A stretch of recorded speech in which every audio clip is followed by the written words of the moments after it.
This auto battler rating simulator got updated to season 4, which reset all the leaderboards and added a bunch of new items, runes, and general changes and quality of life updates. We're going to do a challenge and see how far we can progress with the least amount of dwarves. And every time we wipe, we go back 10 levels and add a new dwarf to the party. Once we've added the maximum 10 dwarves to our party and we wipe again, that's it. Challenge over. And we're going to see how far we can progress. As we progress through battles, we will start filling out the rune circle, and this will give all of our dwarves extra stats, plus it can unlock new classes. The one we're going to be going for on this run is the Beastmaster, which can summon bowlers that have the same stats and effects as their master. Our 2 starter dwarves are going to have the same stats that you will on every starting run, and their gear is pretty much useless. We're going to want to turn them into a class immediately. We're going to turn one of them into a warrior and one of them into a priest. And we can do that just by equipping them a healer staff or the warrior axe. Normally you use the rest of your gold to hire more recruits, but with the challenge, we're going to want to see how far we can go with just 2 people. The first few battles are going to be pretty free.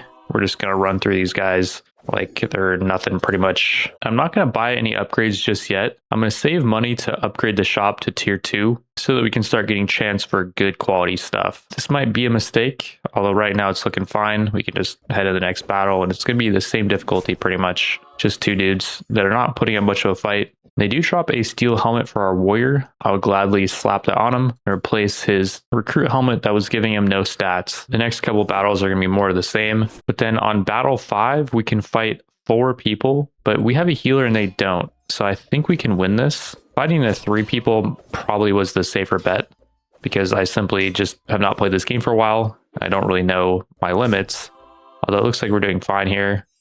And these guys are not putting up much resistance. We've already killed 1, and the other 3 are about to be executed. Very nice. And already after that battle, we can upgrade the shop. We don't get any greed items, unfortunately, but that's all right. We could reroll the shop, but I'm not going to do that. I'm just going to head in the next battle, which is only against 3 people. So we already know the outcome of that. We don't know the outcome of the next battle, though. This one's against 5 orcs. We did beat 4 pretty handily, though. So I'm thinking it's going to be not too hard. And these guys have spears, the weapons that we started with. And you can see the spears are just not good. Neither really are the bows, at least the starter bows. We do see our first green item here, but it's more of an offensive helmet because it gives more intelligence than wisdom. Healers want wisdom, so we'll pass on it and we'll move on to the next battle, which is free. But then the battle after that is going to be against 1 mage, which may put up more of a fight. Or is he a priest? I think I see him healing. Yeah, I'm pretty sure he's a healer. Unfortunately, the people that he's healing are pretty bad, so I think we should be fine here. He's not able to out-heal our damage, although I am actually getting quite low. The main guy is running way quicker than the priest, and this is where the speed stat comes into play. My priest needs more speed to keep up. Our warrior now is 18 speed because of the axe gives him 6 speed, and the helmet gives him 2. Whereas the priest only gets 2 speed from his divine staff, so he is much slower than the warrior. We're now in battle 10, which is for an artifact. Every 10 battles, I believe, you get a artifact, and every 10 battles is going to be against a pretty difficult opponent. We got a cleaver orc here, which is going to be very terrifying, I think. Let's spend a little bit of our money to gear up some people. Buy these knight shoulders for our warrior. Then we'll re-roll the shop. And we got a rare copper helmet here. It does give more dex than anything else, but because it's rare and it's getting the enchants, even though it is more dex focused, dex does help all of our fighter classes because it increased their attack speed. I think it's going to be better than our current helmet by quite a bit. So let's pick it up. And then we got some divine shoulders for our priest. And our reroll maybe a few more times, maybe 1 more for good measure, maybe 1 more for good measure. And there we go, copper shoulders. We do already have knight shoulders, and though they're less quality, they are more of a warrior tanky shoulders. So we'll just give our warrior that. And then we'll give him this helmet, which, yeah, I think is definitely an upgrade. We'll also slap the divine shoulders on our priest, and we'll head into the next battle. We'll probably do this one on the right because I'm not convinced that we can fight the 590 bounty fight. I'm really not sure how we're going to do against the cleaver orc, and he has made it to our melee guy. Let's slow this down a little bit. We can see exactly what's going on. Our main guy's bleeding, which reduces healing he receives by 50%. It's not good, but It looks like we're going to out heal through that damage. After winning the 10th battle, we unlocked the rune circle. We got some gems. And here is the rune circle. We can choose different bonuses that's going to affect all of our dwarves. And if we invest enough into different paths, we can unlock different classes. Like we got the Beastmaster down here, which requires Path of Stamina 15 and Path of Experience 15. I kind of like the idea of doing that first because stamina and battle experience increase is going to benefit every build. Also down here, reputation is really nice. Increase the base chance to encounter a veteran dwarf, and veteran dwarves are much more powerful. So yeah, let's put all of our gems in the Path of Experience, and we'll unlock Magic Resistance Fire, which increase our fire resist. Because we beat level 10, we now get to choose an artifact. This one is for healers, gives more wisdom on level up. Gold ore increases elemental resist and weight, and gives extra gold every level the wearer gains in battle. And then Poison Vial is for a hunter or a thief, which we do not have yet. I'm thinking let's go for the greedy option and pick up gold ore, and we'll give that over to our warrior, which will just make him a lot tankier, and we'll start farming extra money. With our new upgrade, I'm gonna try to fight this battle on the left, which is gonna have multiple cleaver wielding orcs, although now we do have more resist, and so I'm hoping that well, okay, that might have been a misplay. Bringing down to 50%. Oh no. This might be our first wipe, which is not ideal. When he got saved, although crap, he got executed. Yeah, okay, so that was not the play, but it's completely fine. We now know a bit more of our limits, and we can now add our third dwarf to the party. This guy in the middle is looking like the best, so we'll just pick him up. And then I'll pick him up a shield to make him our tank. So our warrior guy is not really considered our tank. He's only level 1, and he's going to get more gold from leveling up with the gold ore. We'll give him the gold ore and move him into the first position. Plus, we'll give him his new shield, and we'll give him the steel helmet. All right, so that's our first loss. We can now lose 7 more times before we'll fully fill up our dwarf party. And then if we lose one more time after that, the run is completely over. Because we did lose, we have to go back 10 levels and start over at level 1. And that is because I'm playing on easy difficulty. Unlike normal easy difficulty, we do have a lose condition though, and we will be getting less gems than you would be getting from normal difficulty, where the game is over if you get wiped in a single battle. But there are ways around this, like you can retreat your dwarves if you feel like you're going to lose. So this is pretty cheesable. I watched someone play on normal difficulty and hard difficulty, but I find these difficulties less interesting because you just mass a bunch of dwarves early on and you're never really at danger until you just get to some hard boss and then you wipe and then the run's over. As a viewer, I didn't find those difficulties as interesting, which is why I came up with this challenge in the first place. We're going to now be breezing back through levels 1 through 10, and while doing it, we are farming up some more cash, which we can use to upgrade the shop again. I also managed to find some dwarven dual axes, which I'm not sure are actually better than the battle axe. You have more attack speed, but less top-end damage. I do also find some rare steel shoulders for our new tank. Before he didn't have any shoulders, and they have a random enchant that gives him quite a bit of weight, which is good for your tank. The more weight your tank has, the harder it is for enemies to knock him back, and the easier it is for him to knock enemies back, I believe. Knocking back enemies is really helpful for battles like this, where the enemy has a lot of healers, and the further you knock them back, the more damage they take, I believe, and after a certain point, if you knock them back too far, then they just lose. We're back on battle 11, which I think is where we wiped earlier. And there are 3 axemen, I think, plus a healer. But I was thinking this time, because we have a tank and a axeman, that we can handle this. Although maybe not. We're going to be losing one of our dwarves, maybe. They're both down to half HP. Could even slow this down a little bit more so we can see exactly what's going on. I'm not quite sure how this is going to pan out. Our dual wield axe guy is bleeding, but I don't know. It seems like a 50-50 to me. Somebody got saved from our priest. I think he has some ultimate ability where he can save people or something with his staff. And already we do win. And towards the end, we can see one of them dropped an epic item, these cloth shoulder pads, which have a really weird enchant on them. Strength is not good for a caster. And I'm thinking we'll probably just sell them along with a bunch of this other gear that we picked up. There is a crafting mechanic in the game where you can combine items. We don't have it unlocked yet. So yeah, we'll just sell all this stuff. For battle 12, we could get a lot of bounty with this one in the middle, but it's 6 cleaver orcs, which is a little bit terrifying. We saw before 3 almost did us in. So let's just take this battle on the right. It's the more boring option, but I don't think we want to wipe again too quickly. If we do wipe and we go back to level 1, we get pretty crap bounties.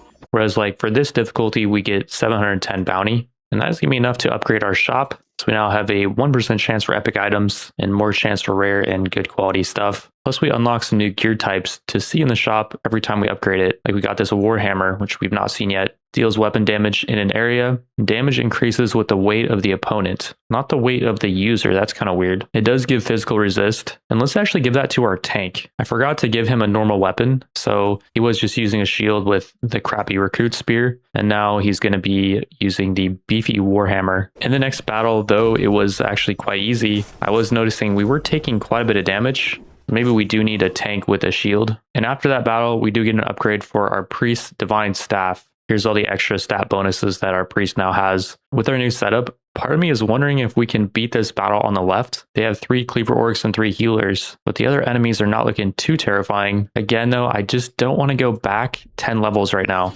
So we're going to take the easier path. And it looks like the easier path was the right choice because we are taking quite a bit of damage here. It's looking a little bit sketchy. The previous battle did also lower my confidence. And this next battle is going to lower my confidence even more. It's not even that difficult of a fight, but we lose our axe wielder dwarf because he was set on fire and our priest just couldn't keep up with him, I think. The next round is against a chieftain, which is a elite unit. Although the chieftain happens to be a priest, which I think is one of the easier chieftains to fight when his minions are crappy.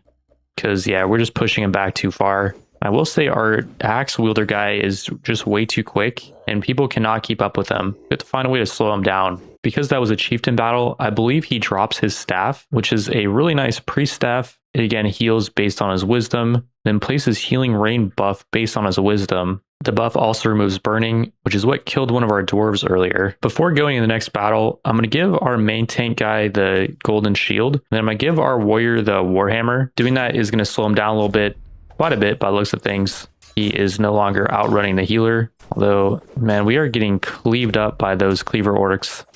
Or I think it's a new type of orc. It's like a stabber orc guy.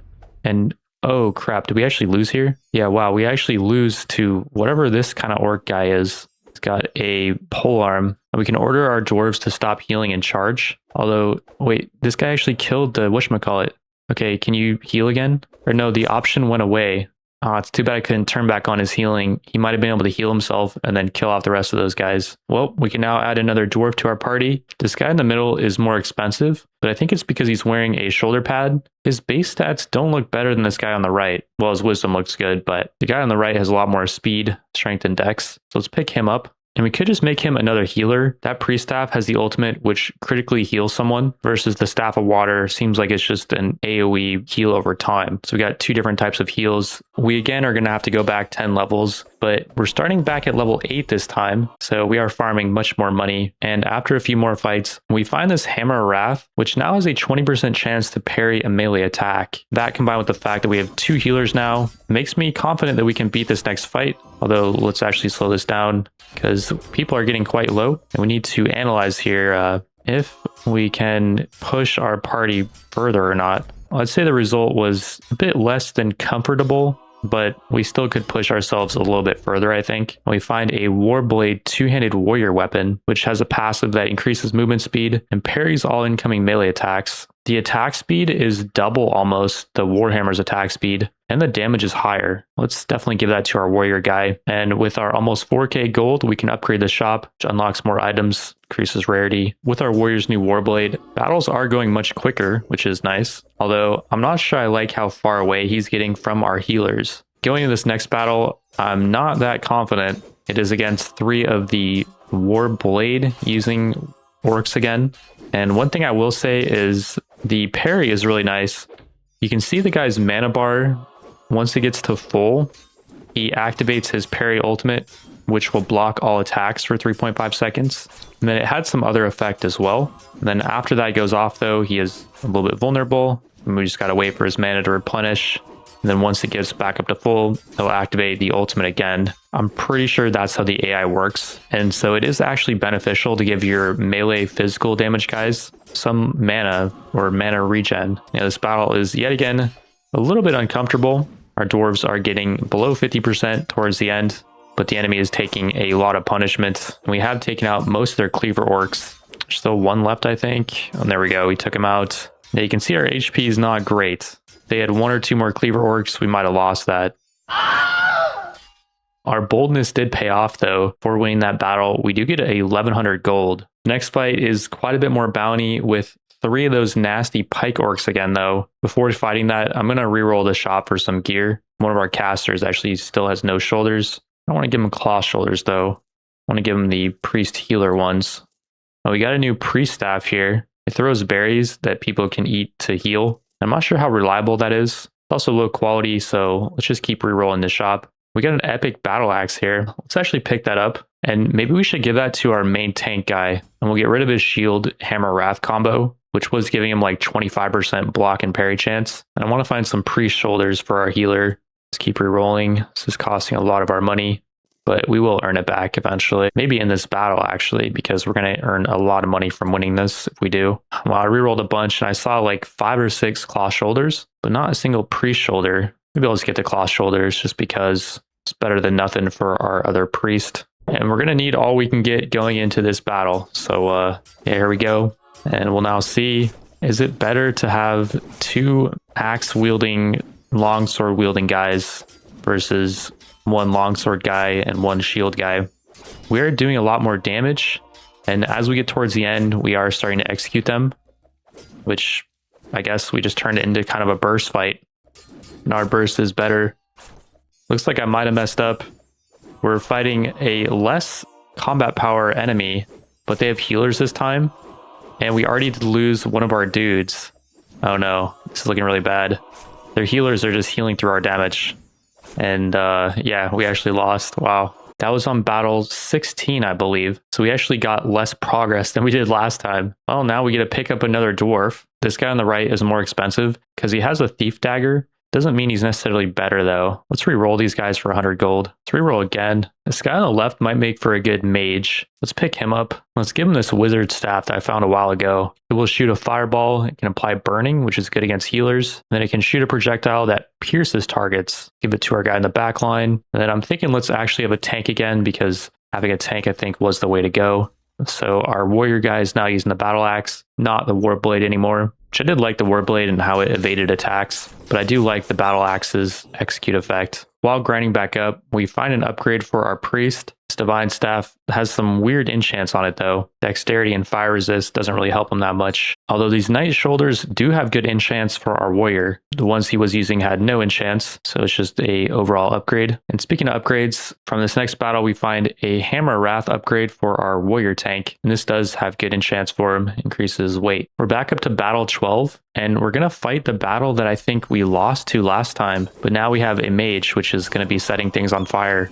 And we do have a tank with a one-handed axe. So he is going to be blocking and absorbing more damage, which so far is looking like this is the play. We're setting them on fire. They're not healing through the fire. And the executioner axe is finishing them off. Very nice. After a few more battles, I find a nice helmet upgrade for our tank. It's got a really nice physical resist enchant on it, which is obviously amazing for a tank. And it's rare, so it's just getting more stats overall. After battle 18, we're going to upgrade the shop yet again for 6k. And we now have a 0.15% chance to see legendary items in this shop. For battle 19, we're fighting against 3 defender orcs that are pushing us back quite well, but they're kind of stacking up. And our fire mage is just setting them all on fire. I do think it's really beneficial to have some type of AoE person casting spells, and that flame phoenix thing looks like it does work as well. Off of that battle, we find some common divine shoulders for our priest. So he now has 2 out of 3 of the divine set. And then we can give his cloth shoulders that he was using over to the mage, who is using a knight helmet, not a mage helmet at all, but we just have not been finding good helmets for casters. I will re-roll a few times to try to find some caster helmets. We got a golden spear here, which is a part of the golden tank set. It doesn't give any chance to parry though, so I think I'll grab it and just hold on to it for now, and I won't give it to the tank just yet. And here we go, epic wizard hat. We actually don't have the gold for it. I could lock the item, but those enchants are just really bad. So yeah, we're just gonna pass. And we're now in battle 20. The battle on the left is a super fight against Warwick the Drunkard, who has an ultimate to pierce all of us, and he can apply poison, and he has a chance to dodge attack. There's also this elite orc thief which deals damage and recovers HP. The Thief isn't too terrifying, and then the Buckler Orcs are not terrifying at all. It's just Warwick that I'm worried about. The other two elite fights for stage 20 would be pretty free, but I do really want to try to limit test on Warwick because he could drop some cool loot. So let's try to do it. And the main thing is we just got to push towards... Ooh, he just pierced us all. Didn't do much damage though. Oh, he pierced again. Ouch. We just got to push towards Warwick and get him on the defensive. And yeah, I think we got him here. He does have a bacon, which heals him when he goes below 75, I think. That's what that proc is, although I'm not sure. And yeah, it looks like this was definitely the play. Our healers are healing through Warwick's damage. And their Thief is actually pretty tanky, but he's going down as well. With a nice little double execute. Alrighty, we beat stage 20 finally. We received 20 gems to unlock the forge. And we did get Warwick's weapon, but it is only common. They probably won't end up using that. We don't have a hunter anyways. Although this golden shield is actually better than the common one that our tank was using. Every 10 levels we get to choose an artifact. We got tungsten ore here, which would be good for a tank. Increases weight, gives strength on level up. Mug is interesting for someone that's just going to YOLO in. They get focused down to pretty much 0. Then the mug saves them. And they get +1 wisdom and stamina every time they drink it. I don't know how useful that is though for like a tank, because we're going to be keeping them alive usually, right? Dragon bacon could be pretty interesting for a tank though. Gives them 10% to all resist. Gives +5 permanent weight on use. That seems amazing for a tank. These are all common quality, so we could actually just reroll them for only 400 gold. Could reroll 4 times. Might as well do that. And we found a rare version of the mug, which restores more HP. We got Amulet of Warding. That's again interesting for a tank. Kind of want Dragon Bacon though. Let's reroll again. And we did not get Dragon Bacon, unfortunately. And Ring of Restoration actually is good for a tank. I really want Dragon Bacon, though. I'm going to be greedy and reroll again. And we got Rare Dragon Bacon. There we go. We do have a good quality Poison Vial, which again, we've already seen. Tome of Insight. Gets more battle XP. Gains in on level up. Good for a mage, but nah, Dragon Bacon, definitely taking that. We got a rare Wizard Hat here, which gives crit chance. I looked it up, and crit chance does apply to casters. So I'll definitely lock this item, and we'll pick it up after the next battle. We also got some more gems. And we can increase the chance to encounter a veteran dwarf. We put 1 more point into Path of XP, and we unlock increased chance to encounter a veteran dwarf by 24%. And apparently I did not grab the fire resistance rune, which I could just grab right now. It's only 5 unlock cost. Increase fire resist by 8. With the veteran dwarf rune, I don't actually think it's active till victory 50. Then you can start encountering veteran dwarves in this menu, which I did not know that yet, but I'm going to find that out in a few wins. And I'm going to change my strategy up a bit. All right, after one more battle, I'm going to equip the Dragon Bacon on our tank, and then I'm going to give him the Golden Spear. So he will lose the 20% parry chance, but I actually want him to get below 75% HP to proc the Dragon Bacon. I also did buy the Wizard Hat, so we'll give that to our mage. Yeah, with the easier battles, I'm just hoping our tank will get below 75% HP. Although this next one, he is not. I might just have to remove his shield for a while, because I do really want to start increasing his weight. For battle 23, we got another chieftain fight, but it's 2 priests, which should not be too terrifying. We got Warwick back with 2 healers. It might be hard to kill him. We could just push him back though. I think we'll be fine. Going into the fight, I will still have our tank use the Hammer of Wrath, which does give him the 20% parry. Although the Golden Spear does apply bleeding, and didn't bleeding lower heal effectiveness? Or was that just burning? What does poison do, by the way? Just deals damage every second. Can stack. Okay. Oh, and wow, we already lose our axe wielding guy. That's not good. Well, we need to push these guys back. Hopefully our healers can keep our tank up. I'm thinking what happened is our healers just couldn't keep up with the axe wielding guy because he's too fast. And yeah, you're seeing the weight of our tank is just too much for these guys. And they're getting pushed back past the skull, which is really bad for them. And here's another skull. Yeah, they just start taking way more damage, I think. And GG. For loot, we get a rare Bow of the Sun Archer. Maybe our next class will be a Hunter. And we get 2 Staff of Waters. Battle 24 is looking a little bit rough. They have a lot of shield dudes with like pikes and some nasty weapons. I do wonder if our mage is going to be enough. I saw a Dragon Bacon proc there. Yeah. I do wonder if our mage is going to be enough to just burn through them. It's looking like that's the case. We're actually holding up pretty well. Okay, yeah, very nice. I'm pretty sure without our mage, we just cannot damage them enough, maybe? I don't know. They didn't really have a healer. After a few more battles, I find this bulwark shield for our tank, but it is just way better than the golden shield because this one does have a tanking ultimate that just lowers incoming damage, and the stats are just overall way better. I will hold on to the golden shield though because we could complete that set. And we also have a divine crown to complete our priest set, give our priest the helmet. We now have the divine set. Our priest critical heal will also restore the target's max mana. And that'll probably be going on our tank. And our tank now can use mana to use his shield's ultimate so he can block more damage. We're now in battle 30, which is an elite fight. And the one in the middle seems the easiest because it has no healers, as is the one on the right. It's going to be an elite orc, but we've already fought this guy before. I don't think it should be anything too terrifying. The main thing is, can we survive their initial burst? If so, then I think we should win this. Dragon Bacon procced. I think it procced twice actually. You can proc twice per battle. When that happens, that's plus 10 weight, I believe. And yeah, easy peasy fight. Kinda. Our melee HP is not in the greatest spot. For winning that, we unlocked a storage hall and we received 30 gems. And here's the storage hall. We can store 10 sets of items for crafting purposes. And we did unlock crafting earlier. Essentially, the way crafting works is you can combine 2 or 3 of the same quality thing to make a higher quality thing. So it is actually beneficial to stockpile your items. Every 10 battles, we get one of these cool artifacts. A rare Ring of Restoration would be good for the tank. We already have gold ore, don't need another one of those, I think. And Gauntlets of Swiftness, I believe, is new. Increases range by 25% of our range users, but we don't have one yet. Let's definitely take the Ring of Restoration. I think you just got to go for that, right? Oh, we got a Legendary Hammer Wrath. Whoa, I think we have to buy that. It's 2k though. Ouch. The Fire Resist enchant is probably really useful for our tank in certain fights. And I think that weight is crazy high. So yeah, let's grab it. We were really close to upgrading the shop, but I'm fine with that. And yeah, here's all our new stats. With the new Legendary Hammer, it's just upgrades all around. Plus, he gets the extra Fire Resist. Let's give him the Ring of Restoration. Instead of the gold ore, and we'll give the gold ore to our max guy.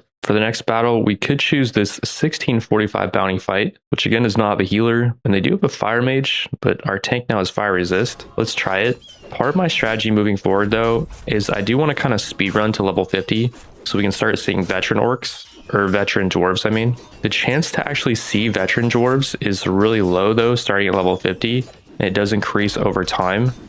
And our tanks are getting really low. Oh, it got killed. Oh no. It's just our healers and our mage. They actually might have this if we keep kiting. The mage is just setting them on fire. And yeah, we are getting pushed back, but I wonder if the mage could actually hold the line here. Oh yeah, we got this, I think.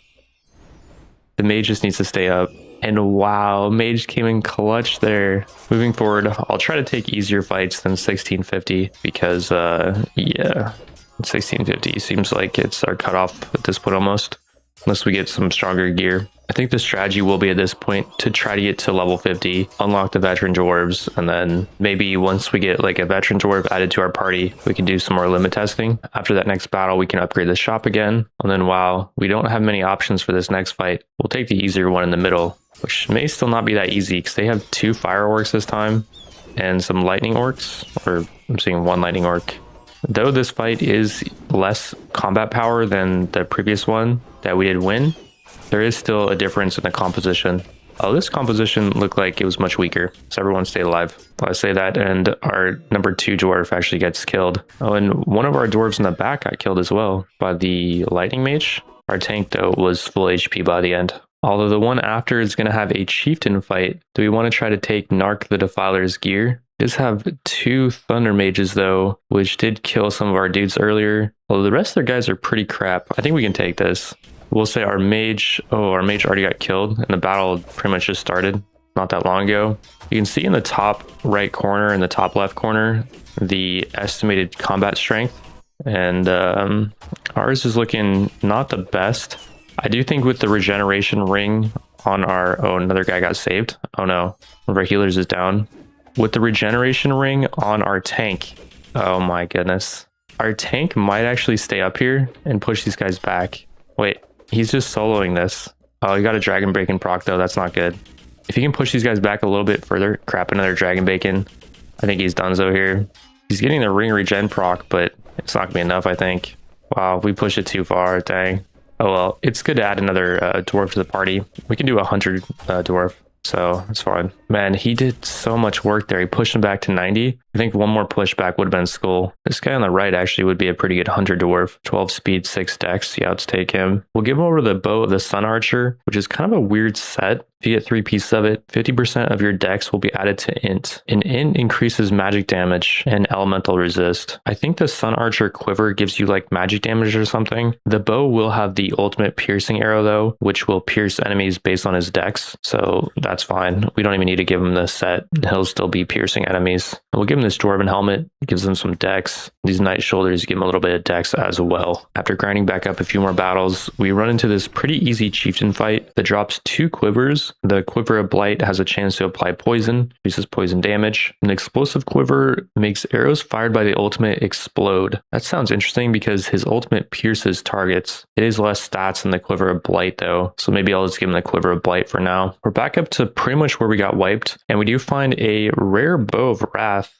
Shoots 5 plus dexterity divided by 40 arrows. His dexterity is 57, so that would only be 1 extra arrow, so it'd be 6 arrows. And what I do like about his current bow is it pierces 5 plus dexterity divided by 8 enemies. So his current bow is piercing 13 enemies. So I do like his current bow, the Sun Archer, although the bow of wrath does give extra damage, plus 8 to 9 extra damage, which kind of is a lot, I think. On the bow of wrath does have a nice enchant with 4 crit chance, 4 dex. His current bow only has a 2 speed enchant, which he doesn't care about speed that much, I think. Yeah, here's the bow of the Sun Archer in play. You can see that he's piercing enemies and applying poison to all of them, which he could apply poison with the bow of wrath as well, but he would be hitting less targets with it. I guess the question is, like, do we want more single target damage or not? We have another bow option here, which is even more single target. I don't think we need more single target right now though. Shoots a straight arrow that stops movement, but I don't think it pierces. You have to have the moonlight set to make it pierce. Yeah, I don't like that as much.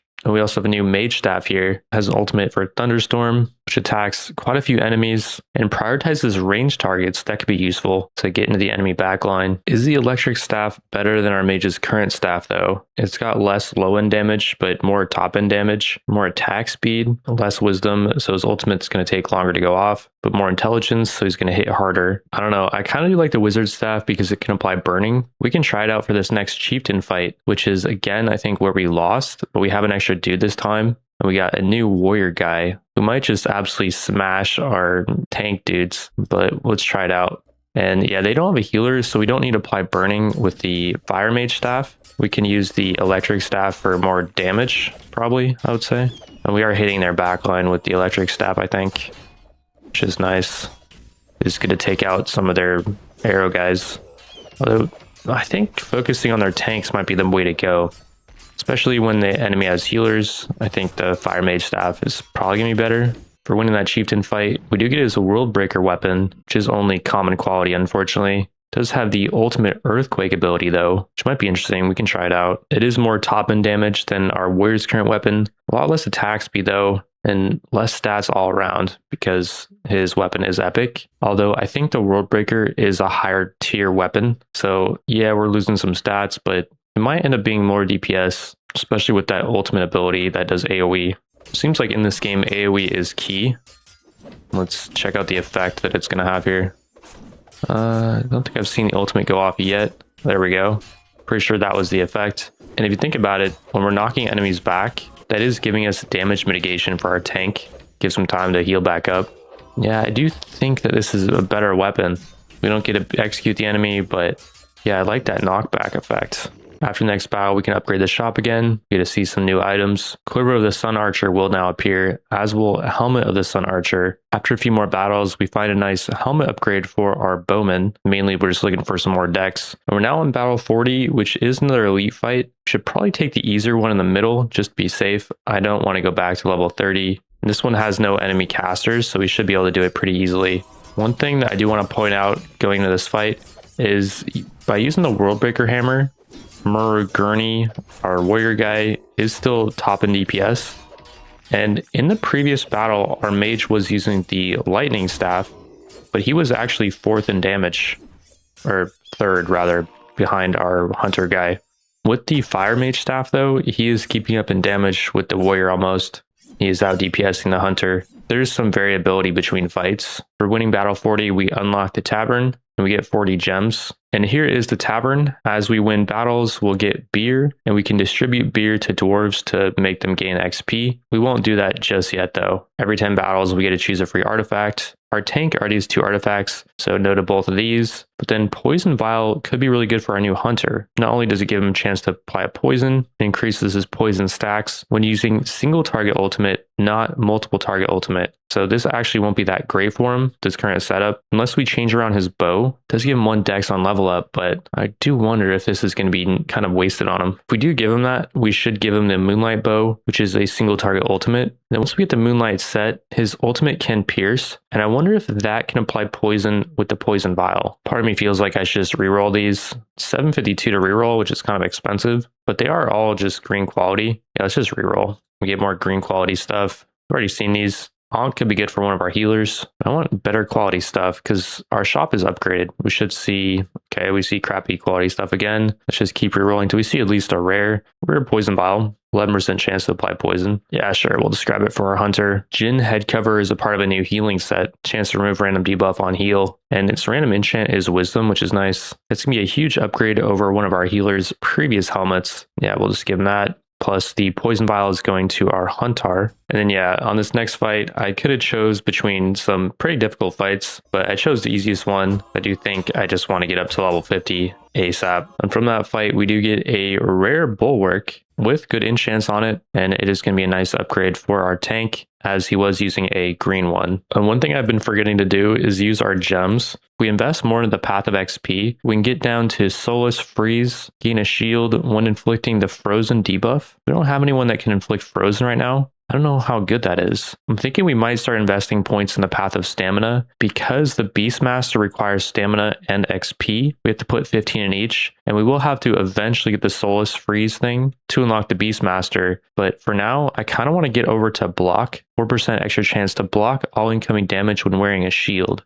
Getting our tank tankier, I think, would be really helpful. So let's go for that. And then we can actually unlock this further to give it 1% more chance. 1% for that many gems just doesn't really seem worth it. I'd rather start moving over towards Stone Skin, which increases physical resist by 12. That would again be really good for all of our dudes, actually, especially our tank. For this next fight, I could choose the easier one. It's only 10k bounty, but this one on the left only has healer orcs, not any thunder or fire mages. So I think we should actually be okay here.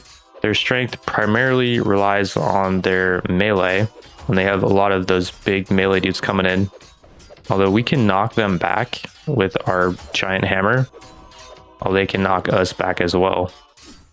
They are pushing us back, but if you look in the top right, we can see that we are winning pretty handily. We're just melting them with our fire mage, and he is top DPS for this fight. Our hunter and our warrior are both duking out for a second. After victory 46, we find a new priest healer staff. This one has a chain heal effect, and with this set, their heals can apply regeneration. I'll definitely pick that up. And then we'll keep an eye out for the other pieces of the druid set. We're about to go into elite fight, and before we do, we have a legendary Jinn staff in the shop. It can shield people based on weapon damage and wisdom, which would be a lot of shielding because this staff is legendary. Let's definitely grab that for 5k. Thing is very expensive, and I'm actually thinking let's use that to replace the divine staff. The divine set will no longer make the ultimate restore mana, but I haven't actually been seeing the priest ultimate go off that much, where it heals people critically. So yeah, I just actually don't think that's too great. And I did actually just pick up these Jinn shoulder wraps. You can see they are a huge upgrade over our priest's previous shoulders. I will also swap helmets with our other priest. The Jinn one is going to be better than the divine crown. The divine one over to our other priest, and yeah, we now have the Jinn set. 20% chance to remove random debuff on heal. Yeah, it's a good time we got that Jinn weapon because we now have to fight battle 50, which is an elite fight. I don't think we want to take this one on the left, which is double the bounty of these other ones pretty much. They do have a fire mage as well, which is terrifying. Although the thieves are not that terrifying, I think, because we have a solid tank. Although, yeah, I just don't think we want to fight this. So let's not worry about it. Let's fight the one probably in the middle because there's no casters. I think we got this for sure. Let's also try to keep an eye on the new shielding effect that we have, which is being applied to our range users, which I guess is fine. The range users can use damage mitigation as well. The shield is actually absorbing tons of damage. Wow. So the dark green is the shield, And that has to go all the way down to nothing before their HP bar can be touched. And wow, it looks like the shield is just going to be so strong for damage mitigation for everyone. Oh, this fight did not have any crazy enemy casters, so maybe it wasn't that good of a test. After Victory 50, we unlocked the Raid Hall, received 50 gems, and here is the Raid Hall, where we can fight a Cave Troll, which has a bounty of 25k. I'm pretty sure we cannot fight this for a long time, because the fights we're doing right now are bounties of like 2k, and I looked into it. You normally want to fight this thing around battle 80 to 140, and that's with a full 10 dwarves. Before I forget, I'll spend the gems to increase everyone's stamina, just going to give them more health. And then we do get to the defensive rune, but we cannot unlock it, unfortunately. Every 10 battles, we get a free artifact. Some of Insight could be good for our mage. He is putting in quite a bit of damage. Although, what about another Dragon Bacon for our tank? These stack, I wonder. While Scarab Brooch is really interesting for our healer, restoring HP is a chance to apply a shield, and shielded targets deal extra damage. I wonder if that makes his Djinn staff shielded targets deal extra damage. That'd be a 15% boost for everyone. And rerolling is pretty expensive. It's 912. So yeah, let's grab that. And we'll give it to our Djinn staff guy. On the next battle, it does proc. So the heal he just did gave someone a shield. He is giving people tons of shields. And the question is, do the shields stack together? Like if someone already has a shield on them, will the heal increase the amount they're shielded? By the way, I should compare our DPS to see if the Scarab Brooch is giving us a 15% damage increase for all of our shielded things, not just the shields that it's providing. We're now up to 22k gold, and we could upgrade the shop. Could now see Druid shoulder pads. Although I do like our Djinn set, so we don't really care about that for the priest. We could also use our money to re-roll the shop to try to find veteran dwarves. We could also use our money to pay a fee to have a 10 times increased chance to encounter a veteran dwarf or a single re-roll. Right now, the current chance is 1.05%, and it could go up to 10% if we spend 4,800. I think veteran dwarves are just amazing, so maybe it is worth it to spend 5k per reroll though, to try to find one dwarf to kind of build our composition around. If we spent all of our money, we'd have a 40% chance to find one. So yeah, let's do that. That counted as 10 rerolls. If we do 50 rerolls, then we're guaranteed one. Okay, that's actually pretty fair. I thought we'd have to do this 50 times to find a veteran, but we only have to do it 5 times. No veteran just yet. One more. There we go. We found a veteran Thorum Coppervein. Definitely pick him up before I mess something up here. We can compare his stats with just a normal dwarf, and you can see he's just way better off the rip. But then not only that, he has the passive 5% chance to restore 10% max HP and become drunk for 10 seconds when taking damage. This would be amazing for a tank. We already do have a main tank, but what if we make this guy our new main tank and we make our old tank our off tank? We have to throw away Gurney though. He's been with us for a while. Or we could throw away our archer guy who we just picked up recently. He has been getting extra dex though from leveling up with Poison Vial. And our off tank hasn't actually been getting anything beneficial from Gold Ore. So his stats aren't, boosted by any artifacts or anything. Whereas our main tank is boosted by Dragon Bacon. He's a lot heavier than he normally would be. Okay, what if we just leave him in the tavern for now, continue as we were going, because we were doing okay. This next fight's actually gonna be kind of brutal. We cannot avoid enemy casters. Although we do have a way to remove burning. So let's take the Fire Mage Orc fight. And yeah, this might be a brutal fight. Although our shields are going to be coming in clutch. They're pushing us back quite quickly. And yeah, essentially my idea with the Veteran Dwarf is I want to wait to find artifacts that can boost his stats when he levels up.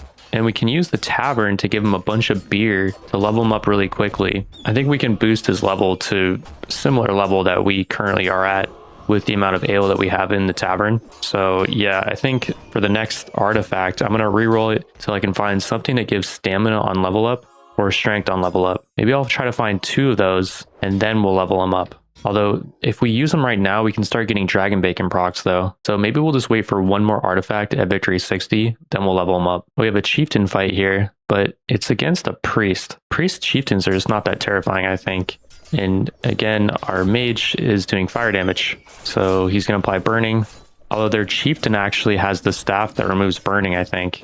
Even still, I'm thinking we're going to be okay. If you look at the meter on who's winning, you can see that we are owning them. For winning that, we do get the priest staff, but it is only normal quality. Surprising. I would think he would be dropping higher quality staffs. Oh, and speaking of higher quality staffs, Stormforged is a new mage staff. Can release Ball of Lightning and apply Shocked, which can reduce attack speed and mana regen of the target. Is that better than Burning, I wonder? I don't think Burning reduces healing done, by the way. For some reason I thought it did, but looks like Bleeding only does that. The new staff is 13 more intelligence than the wizard staff our mage is currently using, and it's just way higher tier, so I think we should grab it. You can see the upgrades that our mage is now getting.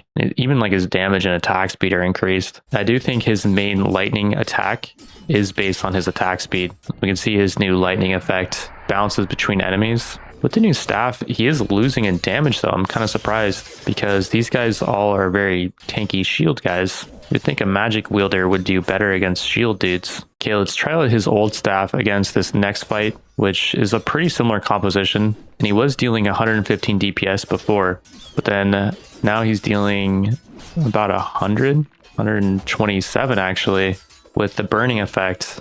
Okay, so burning looks like it might be actually adding to his DPS a lot. Wow, we're getting pushed back something heavy here. They do have banner wielders, which increase their dude's attack speed, give them other benefits. We are kind of melting through them bit by bit though, because I don't think they have any healers other than the banner wielders. The banners don't have the greatest heals, I think. Yeah, we do eventually win. And the fire mage staff does win out here, although I think it requires a bit more testing. We'll try the lightning staff again on, a pretty similar battle. And one thing I forgot to mention about the shocked effect is it does reduce attack speed and mana regen of the targets, which I do think I mentioned that, but I didn't really take that into account. So it is not really all about the raw damage you're doing. And he is actually keeping up in damage here. He's doing about the same damage as the fire mage staff. Well, a bit less. Well, a bit more actually once he pops his ultimate.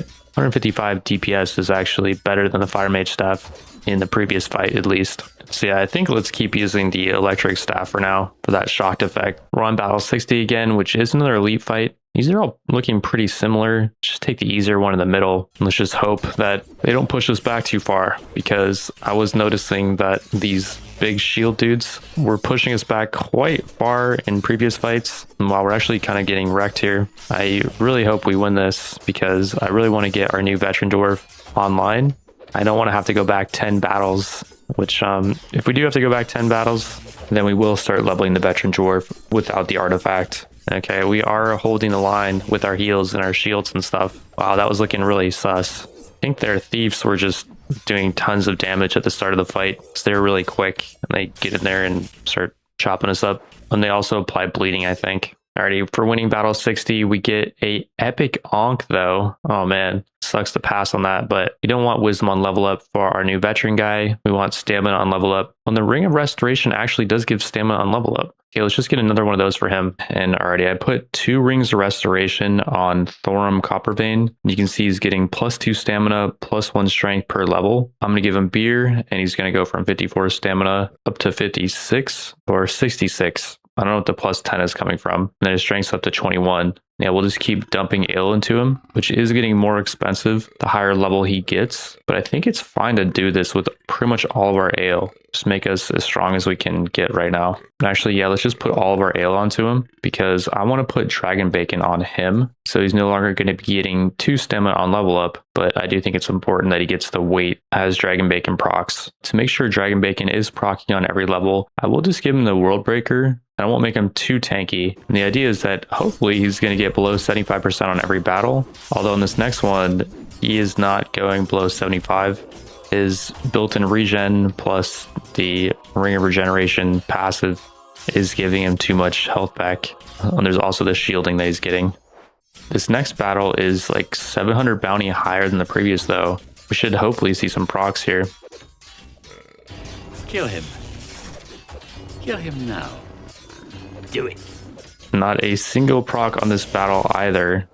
Wow, this guy is just too tanky. This next battle is about 2400 combat power, and they do have 2 Thunder Mage orcs, so I'm hoping that's going to get him below that 75%. And there we go. He's almost there. but not quite. Jeez. Okay, this one surely will get him. 2200 combat power, 2 fire mages, 2 thunder mages. They've got to be able to get him. Yep. And we got the Dragon Bacon proc. Very nice. We could also take away his Ring of Regeneration, which is giving him quite a bit of health back. But then he'd lose the +1 stamina on level up. We do have enough gold now to upgrade the shop again. We got a new staff here, Benediction. An ally would take fatal damage, intervene to restore all HP and remove all debuffs instead. Afterwards, place a vow of silence on oneself, which I think means you cannot cast your ultimate for 5 seconds. You start with full mana, huh? That's interesting, but I kind of prefer our healers just keeping everyone topped off rather than like an emergency heal. We got a big chieftain fight over here, 4k bounty, but it's not looking that terrifying. There's just one scary chieftain that we have to worry about. The other one's a priest. So I think we can actually take this. I should have probably given the shield over to Thorum. He definitely will be getting some Dragon Bacon procs here, I have no doubt. And yeah, they do have like 4 mages, I think, that are just constantly damaging us. While Thondon is getting a bit low. He is one of our healers. And ooh, I might have bitten off more than I could chew here. If we do go back 10 levels, we will still be in Veteran Dwarf territory. So we could still see Veteran Dwarves on each reroll. And I will say one annoying thing about being able to see Veteran Dwarves now is I constantly have to check the shop if there is Veteran Dwarves. Whereas before, I wasn't really paying attention to what Dwarves were in the shop. So it is an extra thing that I have to do each round. I kind of wish there was an alert that told you when a Veteran Dwarf was in the shop. And maybe there actually is, because I haven't actually seen one organically in the shop yet. On this update, we do win that battle and we get another rare Bow of the Sun Archer. At the forge, we can combine 3 Bows of the Sun Archer to make an epic one. And we can see the damage increase over the previous rarity is pretty good. Get some more dex as well. The random enchants it got are pretty useless for an archer though, unless he's just going to be face tanking. In this shop, we randomly find an artifact. How good is this thing though? Damage taken cannot exceed 30% of max HP. I feel like your tank is never going to be getting hit for 30% of their health. I just think it's better to hold on to our 5k. Oh wow, we got another chieftain fight right after that last one. Burl the Noxious absorbs all magic damage, deals damage based on magic damage. The other chieftain is a thunder mage, which that could be really terrifying actually. Let's not limit test that. Just because they have a thunder mage chieftain, and thunder mages are the main thing that is kind of melting us right now. Thunder mages and fire mages are the main things I'm worried about because they can get into our backline with their ultimates and shred our healers. If the other chieftain was just like a priest, I would have fought that. I don't care if it's 6k or 8k. I wasn't really scared of the other chieftain. Well, maybe I should be. We're on to battle 70 now, which is another elite fight. And I thought it was going to be really easy. I'm just going to breeze through it, but not looking like that's the case. I'm seeing Thorum's health is quite low. Part of I think why is because their elites are applying bleeding to him, so it's making him hard to heal. And after just a little while, we do manage to heal through it, and the enemy does not have healers, so we just out-sustain them. Every 10 battles, we get an artifact. And the mug is actually really interesting for our new veteran dwarf, because he's not going to get negative side effects from being drunk, and he's only going to get the increased mana regen. Every time it procs on him, he also gets +1 wisdom and stamina, and we could potentially proc that every battle. It's just, how are we going to get him low? Well, I do have an idea. Let's pick it up and let's give him the battle axe, which is 12 speed. The world breaker that he's currently using is only 2 speed. So this is going to allow him to get into the battle, start taking some punishment. And then he is actually about to level up. Let's give him both the rings. Let's give him some beer, level him up. And then actually, I think we can sacrifice this guy. It removes him and adds 844 beer to the tavern. Whoa. Okay, yeah, let's just max this guy out. Got him up to level 27. Wow. Let's give him the mug now and dragon bacon. And we'll try to have him just YOLO in there. He is going first, which is great. And yeah, he doesn't have any type of damage mitigation with his shield or anything. So I'm hoping that he can really start taking some serious damage. He will be proccing dragon bacon to heal him back up. Or I guess not there. But normally he will be proccing it. And then after the dragon bacon gets procced, I'm really hoping that he can find a way to get down to 0 HP.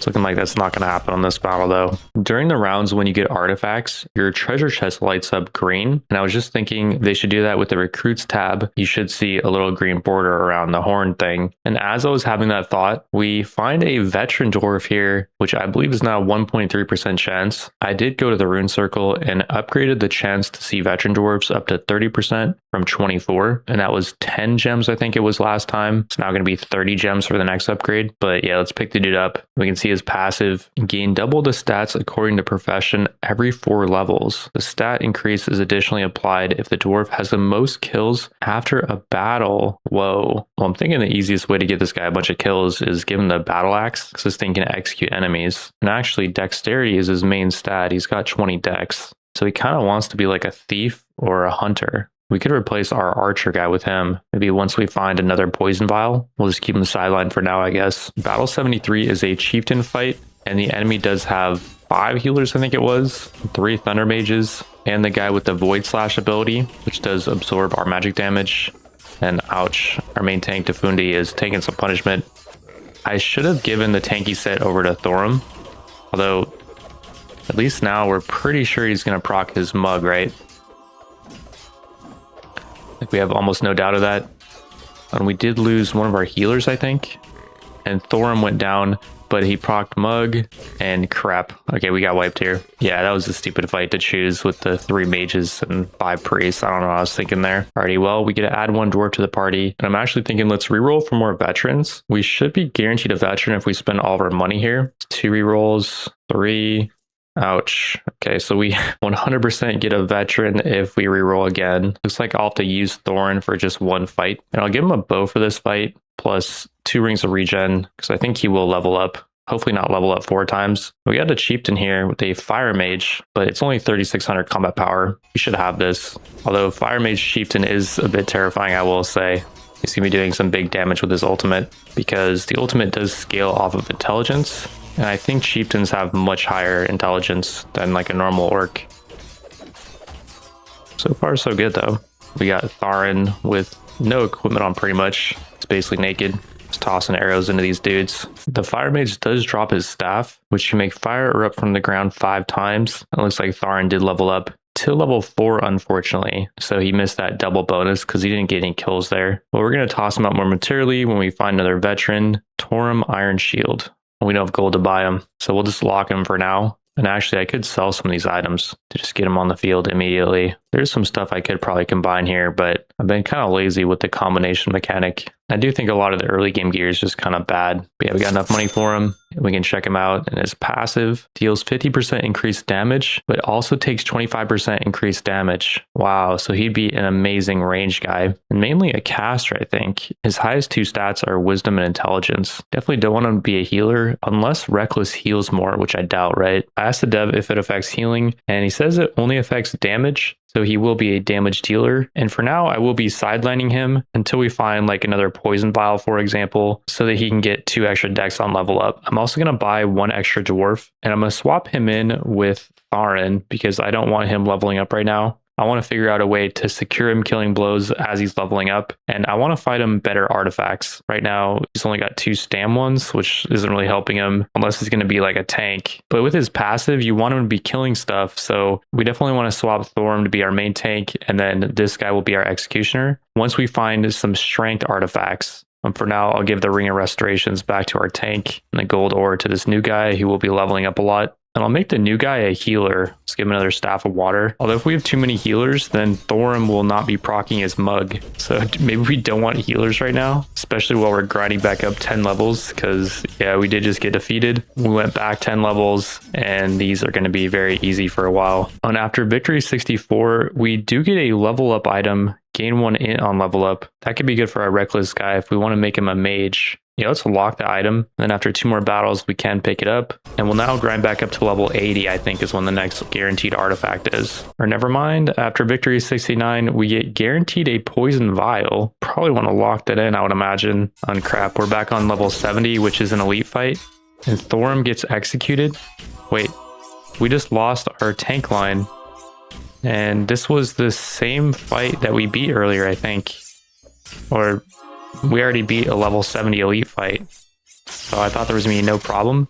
Did Thorum not proc his mug, by the way? Because he got executed? If so, that'd be tragic. And wow, we're gonna have to go back 10 levels unless these guys can do some magic here, which I kind of doubt. And yeah, we're just getting run through. Wow. Okay, well, we got to add another dwarf to the party. I'm actually thinking let's move these guys back a bit and bring in Tharin, the one who gets double stats every 4 levels if he gets the most kills. And then we'll just turn him into our executioner. And then I'll just give him Rings of Restoration so that he's now going to get 2 stamina on level up plus 1 strength per level up. I think it's fine that our executioner has a lot of stamina because he's going to be taking a lot of punishment anyways. Then yeah, I don't want to risk it anymore. Going back 10 levels really sucks because we're furthering our lose condition essentially. So Thorm will be our Iron Wall tank, and then Defundi, our previous tank, could just be an off tank for now till we replace him. I did have a Hammer Wrath left over in the storage. Give him this gold ore, just make him a little heavier. And then Golden Knight helmet, sure. I will also give him a couple brews to get him up to level 7. And then on level 8, if he gets the most kills, he will get double the bonus stat increase. And hopefully that's about to happen on this elite fight for level 60 again. Ouch. Okay, so this should be free. Although 2600 bounty is actually pretty close to what we just lost to. We lost to like 3k bounty. So this actually might be a little bit rough, although we do have a new main tank with Thorm Coppervein. Defundi probably will get melted because he doesn't have any type of built-in sustain. But Tharin does have the rings, so he should be able to stay up hopefully and get the killing blows. He might end up getting killed before he can get killing blows on this elite fight, but I'm okay with that because the enemy does have some really strong melee with their thieves. Mainly, I just hope that we can actually get through this. Thorum hopefully will be proccing the mug. I don't think it went off in the previous fight, but maybe it did. And Tharin's getting really low. He might not be able to get kills this battle. And we did lose Defundi. We lost Thondon too. Who's Thondon? Is that one of our backline guys? Wow, we're actually getting shredded here again. All of our melee tank line is done. Wait, did we just lose again? There's no way, right? Yo, we have to go back another 10 levels and add another dwarf. All right, well, we're back down to victory 49.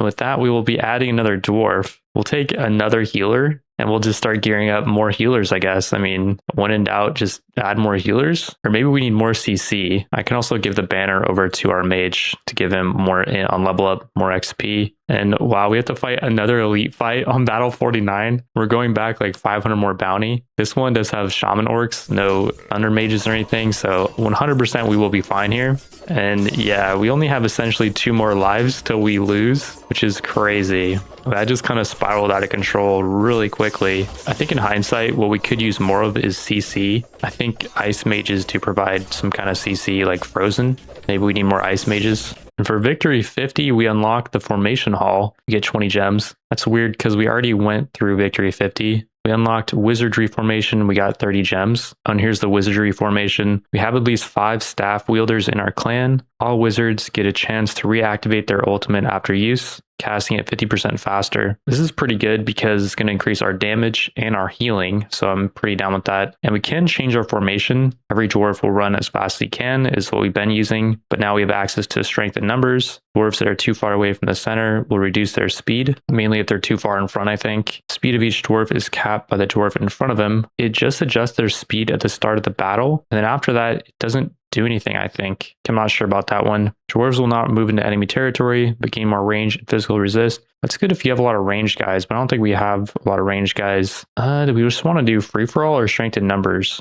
I think free-for-all for now, especially while we're not doing elite fights, and I'm just trying to get Tharin as many kills as I can get him, so that when he does level up to 8, which hopefully will be after this fight, he will get the double strength bonus from his profession. Norgrim is killing a bunch, Durmity is killing a bunch. Tharin has not killed anyone yet. Oh no. Well, maybe I'm gonna have to take away that dude's bow in the back. Tharin did get a killing spree with 3. And he got 4 and 5. Okay, I wonder if he got the most kills. He got 2 stamina and 2 strength on level up with 5 kills. Darum got 6 kills. Oh, you jerk. Well, it's time to give Tharin some more brews. Let's get him up to 11. We are actually out of brews now. And this next battle, I don't actually know if he's going to level up off of it to level 12. So I don't know if it's really going to matter if he gets the most kills. Again, I probably should have taken some equipment off our bowman and our mage just to make them a little bit weaker so that Tharan does have the upper hand. I'm just not seeing the guy. There we go. He finally got 3 kills, 4 kills, but I don't think that was even the most. Yeah, Durham Darlin got 5 kills. Tharan only got 3. Okay. The strategy's not working. We got a Quiver of the Sun Archer in the shop. I'll grab that and give that over to our bowman, who now has 2 pieces of the Sun Archer set. Again, I don't know how good that set is, but I'll try to complete it. And then actually for now, I'm going to take away the Quiver and the Assassin Mask. And I'll leave this guy pretty much naked with just the bow of the Sun Archer, so that he will get dex on level up, but he won't be getting the most kills, hopefully. I think I'll do the same with our mage. I'll give the mage this Frost Singer staff, which has this ultimate to apply frozen essentially, more of a CC staff. And I'll take away his shoulders and his hat. So now there's no way that Tharan is not going to get the most kills. Although we do have a chieftain fight coming up, so maybe I should give them their equipment back. Do we even win this though? It's 4k bounty. We have fought 2 of these thief guys before, but I do think these guys are special chieftain dudes. Okay, going into this fight, I will give our mage back their stuff, and I will give the hunter back their stuff. Then I actually should try to gear up these priests more, I think. These cloth shoulders are an upgrade for our mage. And then, yeah, let's reroll the shop to try to find our healers some better stuff. Epic Hammer Wrath. That's not a healer thing, though. Let's just keep going. Another Divine Staff. If we get 3 epic ones, we can make a legendary Divine Staff. So mine as well. Just keep rerolling. Green Gold Ore. If we bought this, would it eventually pay off over time? Grants gold based on the level of the wearer, every level they gain in battle. So say they're level 10 and they go to level 11, that'd be 600 gold. And we can also move this around between our dwarves. So I think this is a good investment. We are kind of running out of money though, assuming something else that's expensive pops up on the shop, which another Quiver of the Sun Archer and another one. We got 2 here that we could buy. We might as well do it because we can combine them to make a legendary. Let's just keep rerolling. Storm Cow, and we do have the Storm Staff, so we should actually try to make that set. Might as well. Who do we give the gold ore to? Probably just our tank to make him tankier. And then he'll get a bunch of gold when he gets to 26. What's the math on that? Like 2,800 gold or something? And yeah, let's go into the chieftain fight. I'm pretty sure we have this. Their thieves are going to charge in, but again, we fought 3 thieves before. They just weren't chieftain thieves. They were elite thieves, which I think are stronger, but they're not quite as strong as the chieftain thieves, I would imagine. And yeah, we got this almost certainly. No one's even getting dented. So that was too much preparation, I would say, for that fight, but I am not trying to lose again. It's getting down to the wire. Both the chieftain thieves drop their dagger, which can deal damage and recover health. That's actually pretty cool. It deals AoE damage based on strength with the White Reaver set. So we could actually make this guy a White Reaver assassin once he gets a lot of kills and we build up his stats, because that proc is based on strength. And Tharan only got 1 kill there, by the way, but he did not level up. He is close to level up though, so I did strip our damage dealers for most of their equipment, and he's going to be hopefully getting all the kills here. This is some serious level of min-maxing, and I do actually hope we win this fight. They didn't have any offensive casters though, I don't think. They just have some priests in the back line. I do wonder if they are going to heal through our damage though, because our damage dealers are kind of naked. In hindsight, I do think maybe I should kind of chill out on the min-maxing, because I don't know, there's just something about our composition that feels like it's just not working that well. Look at the damage meter. Thorum is first, but he's not too far ahead of our naked mage, which is a little bit concerning. Oh wait, that's our tank that's in first place. Tharan Iron Shield is the one with the Executioner Axe, and he's in 4th right now. He is only level 11 though, and the other guys are like level 25, 26 and stuff. So I'm hoping that once he levels up more, then he will be putting out more damage. Well, he did get a bunch of executions there, so I'm pretty sure he got the most kills in this battle. And yeah, he did indeed get the most kills. And he does get +1 extra strength for a level up. Undefundi also got a level up. So we should have got a bunch of gold off of that. And I just realized this healer guy has 2 pieces of the divine set, but then Staff of Water. We might as well have him use the divine sets and give the Staff of Water to this guy in the back. So his ultimate can now restore target's mana. That actually will help our tank survive a lot better, I think, for those clutch fights. Not that we should have any for a while. This one is 2.3k bounty. there's a few mages here, but I just don't foresee any way that we really get touched too bad. Yeah, I don't even know if our tank is going to proc Dragon Bacon here. We are doing completely fine.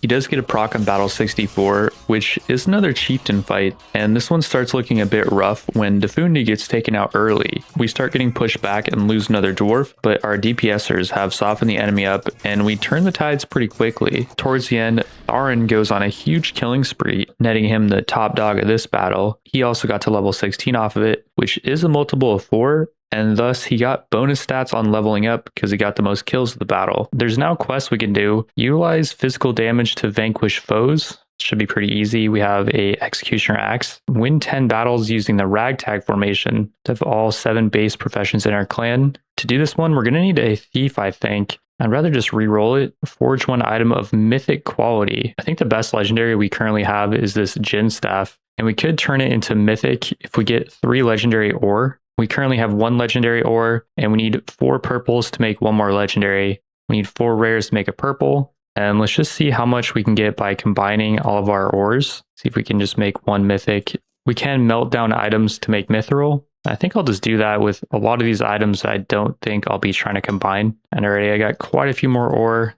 Let's see if this is enough. And already I think we got it. Yeah, we got the 3 legendary ore, and we don't have enough gold to assemble it. Okay, we'll do 1 more battle. As I was doing that next battle, I noticed we were getting absolutely owned, and I was like, what the heck? This isn't even that hard of a battle. And I realized I forgot to equip the Jin Staff back on our healer. So yeah, our healer is absolutely doing a lot of work, and he will be doing even more work once we turn this legendary Jin Staff into a mythical. We got 3 enchants here, and they're all pretty bad. Like, healers don't need strength. Guess we'll take the poison resist. And yeah, here's the staff before and after the upgrade.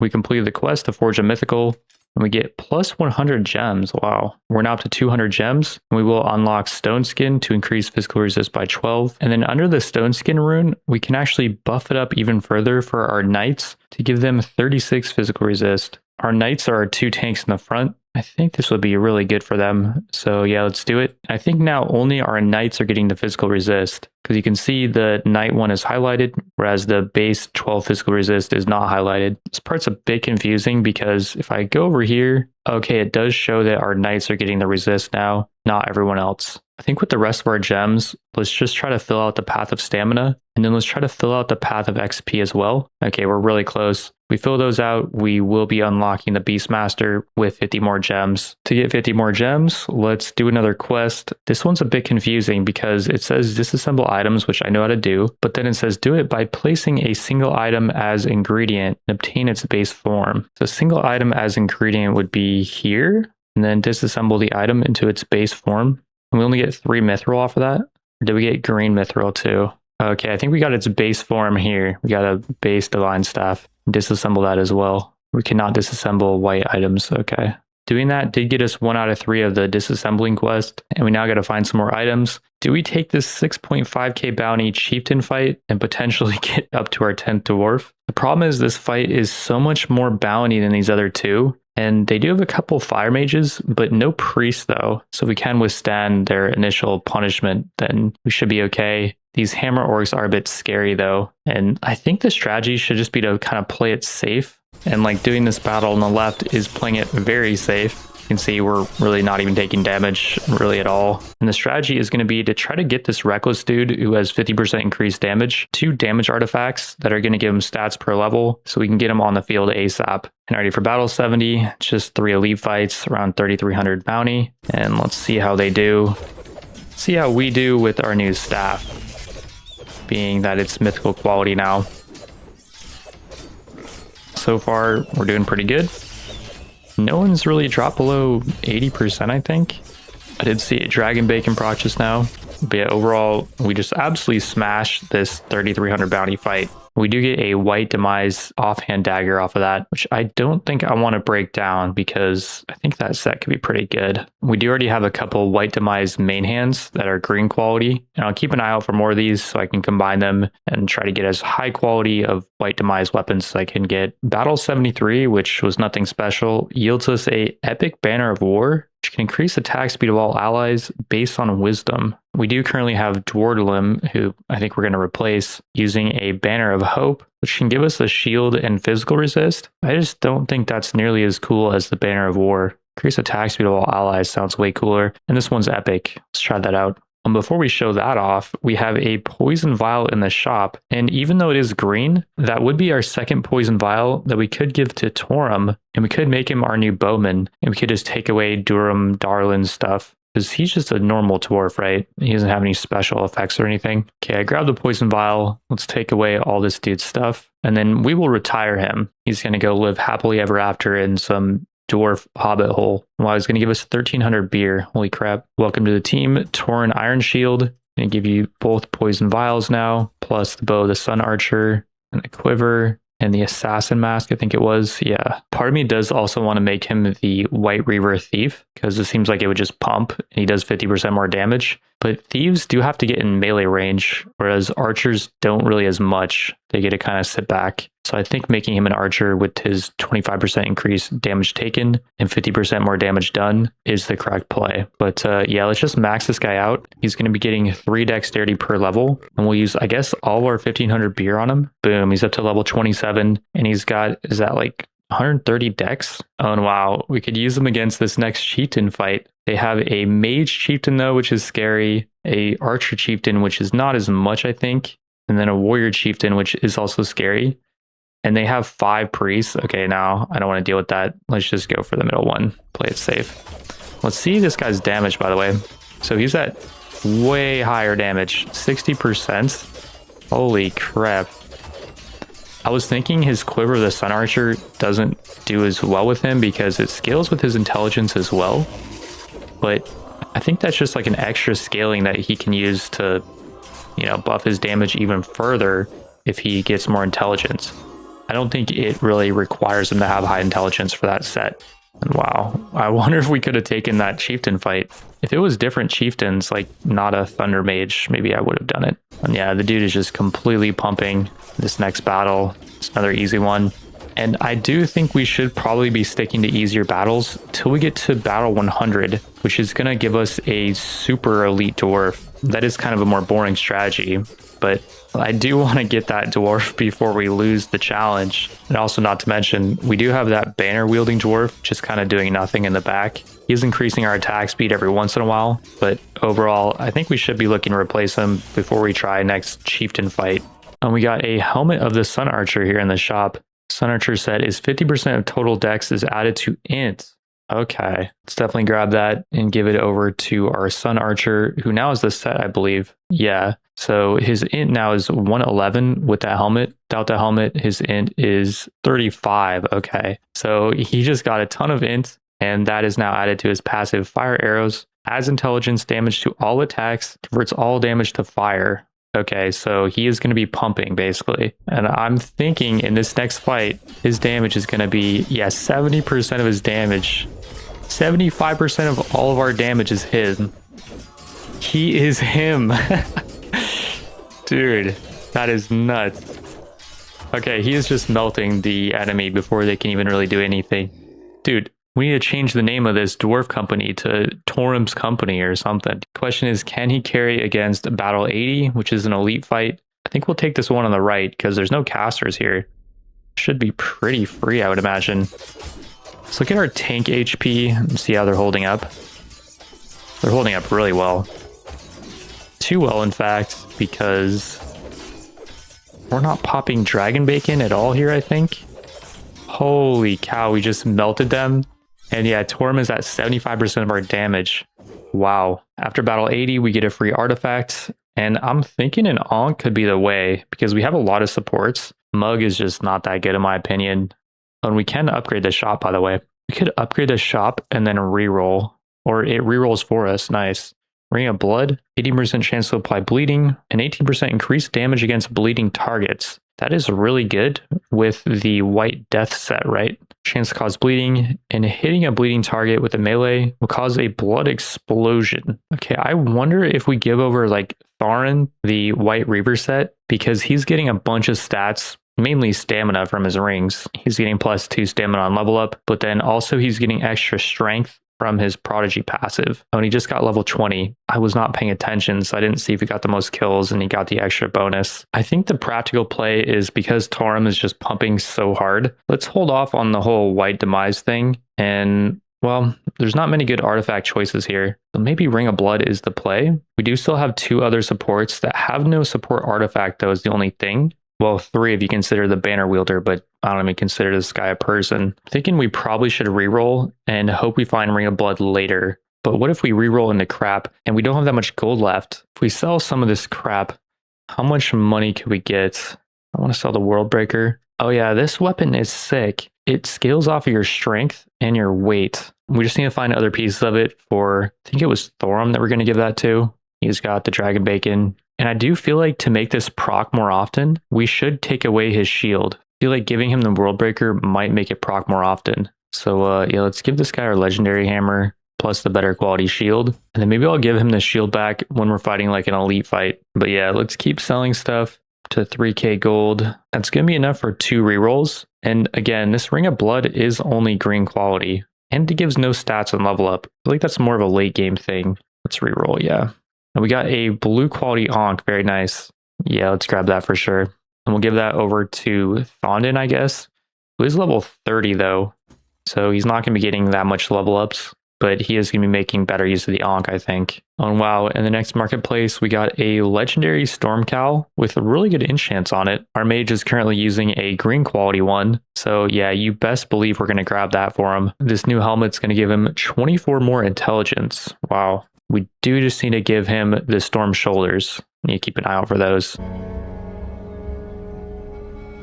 We also need to keep an eye out on Thorum to see if his Dragon Bacon is now proccing using the two-handed mace World Breaker, and his HP is dropping quite low. I would actually like him to get down really low so he can proc the mug, which is going to give him 1 stamina and 1 wisdom. If he procs it, it will heal him back up to 60%, although it's not going to proc there. That was Battle 85, which was an elite fight, even though it didn't really look like it. We're getting elite fights now every 5 levels. You to choose an artifact more often. We do have an epic poison vial here. This gives 3% more chance to poison than our rare, and almost double the chance to poison as our good quality one. Question is, what will we do with 3 poison vials? Like, could we give 1 over to Tharin, for example? Once we give him the white demises, he kind of doesn't really rely on poison though. He kind of wants to inflict bleeding. And what do our Beastmasters want for relics? They use claws, and they benefit from warrior and knight runes, and they seem to be more tanky than anything. I don't think they're poisoners. Can we get the Beastmaster unlocked, by the way? We can get there, but we don't have the 50 gems to unlock it. Or do we? We finished this quest, and that is 100 gems, which is enough to unlock the Beastmaster. Then I think we just unlocked it. I don't know if we can do anything else with it. Yeah, we just unlock it once, and then we're good. Cool, cool. And do we want to unlock this thing? Restores 5% max HP after using ultimate. What about this one down here? Gain a shield for intelligence when inflicting frozen. Okay, that's not that good. Let's definitely go for this one because it affects everyone. And then we still have gems. We might as well just unlock this. And then we can change this around to something else, right? We can just change it to give a bigger shield for different classes that inflict frozen. But only the mage really can, I think. Or maybe other classes can, I don't know. Our mage currently is not doing that though. He is inflicting shocked, so we don't really care about that. Now that we've unlocked the Beastmaster, we can go in the shop and buy claws for 5k each. We can buy the main hand, which can summon a boar, and the next attack causes bleeding. Oh, okay, so there might be some bleeding synergy there. Boars get 100% of Beastmaster's stats and get access to the same artifacts and passives, but have no ultimate. Whoa, so they scale with him then. Let's grab both of those. The one on the offhand has a random passive. Okay, let's try it out. And what do we get for the offhand? 40% chance to steal 20 mana on hit. That seems really good because if he gets more mana, he can summon more boars. The question now is, who do we want our Beastmaster to be? It's got to be Tharin, right?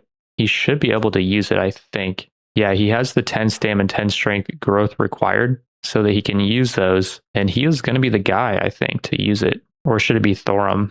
Thorum has that passive to restore his health. And he's eventually going to be like a super meat wall tank. Right now, we just have him using the World Breaker because we want him to proc more Dragon Bacon, especially on these easier battles. But yeah, later on, he's going to be the tank. And then Tharn can be our Beastmaster guy. I do wonder if the 50% extra damage guy could be a good Beastmaster as well. And the Boars could do 50% extra damage, but take 25% more. That could have been a strat. And it could still be a strat, although the Beastmaster scales with strength, not dex, I think. Yeah, slash the enemy based on weapon damage and strength. Okay, so you do not want Torm to be a Beastmaster at this point. And speaking of strength, we do have a tungsten ore here, which lowers speed, increases weight by a ton, gives strength on level up. Would that be better than the mug or the dragon bacon for Thorum? Or like, would it be better than the rings of restoration for our Beastmaster? I think we could have the Beastmaster be a little bit slower. And then who would we give the ring of restoration to though? Could give one ring of restoration to our tank. We could give the gold ores over to someone random because this just gives elemental resist because these just give gold on level up mainly. Yeah, let's just give this over to like, I don't know, our healer, I guess, to give him some more resist. And then I think we grab the tungsten ore for our tank.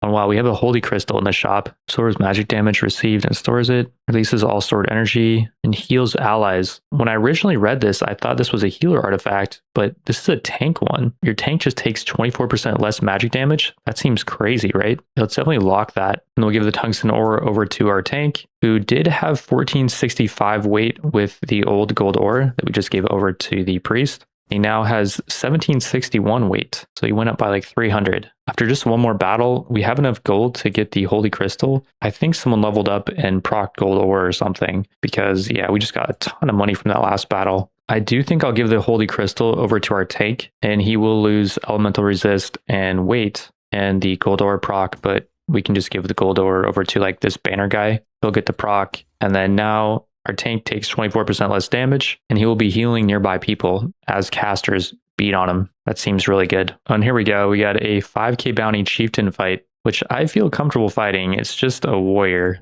I would have fought this like 10 battles ago, honestly. We were just seeing chieftain fights that were like 8k or 7k bounty, and it was just scary.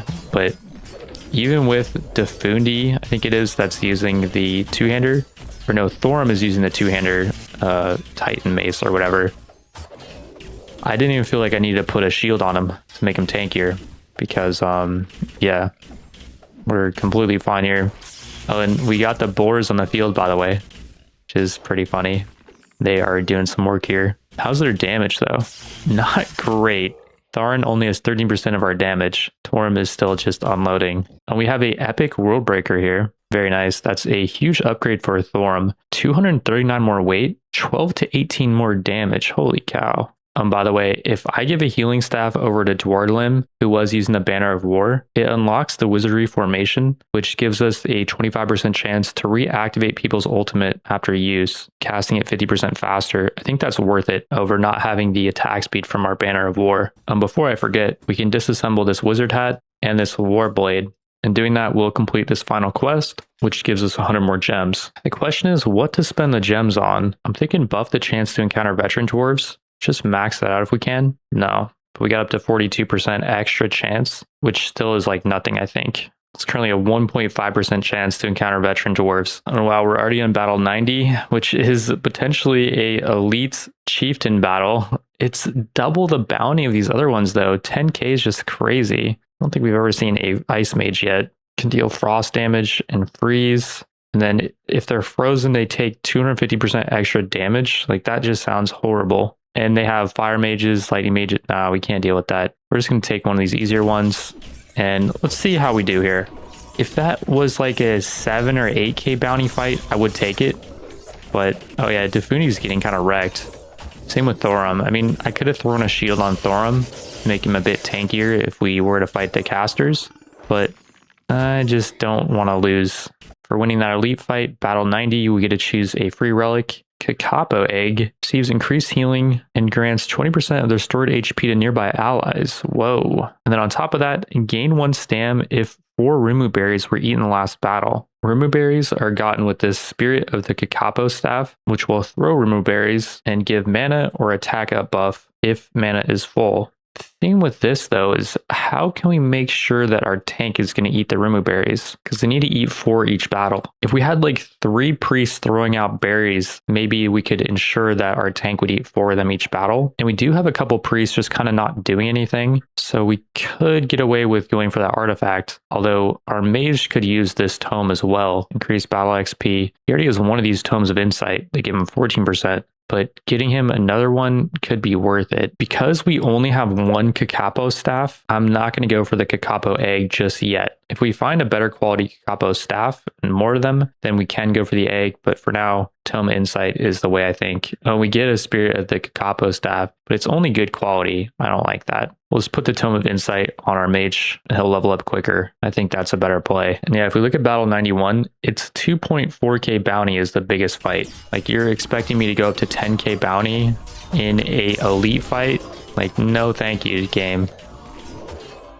And our Beastmaster got leveled up to 24, but he only got 5 kills. And our Archer got 6, dang. So he must have been close. Or Thorum actually got 7. Okay, so he had no hope of getting his double bonus thing, but that's all right. 4 stam and 2 strength is still a ton. And wow, after Battle 94, we get a Dice of Fate. After casting Ultimate, there's a 40% chance to gain 50% crit chance for 3 seconds. Gain 1 random main stat on level up. 25% chance to gain 2. Okay, this thing is crazy. I think I know someone that would want 50% crit chance. And I'm thinking that someone is going to be Thorum. He is going to lose his good quality poison vial, but he's now going to get 1 random main stat on level up. What does a main stat mean? Well, we can figure out after the next battle he should level up. And that next battle is battle 95, which is an elite fight. We'll take the 5k bounty one. And let's see his damage after he pops. Oh, we got the dice proc.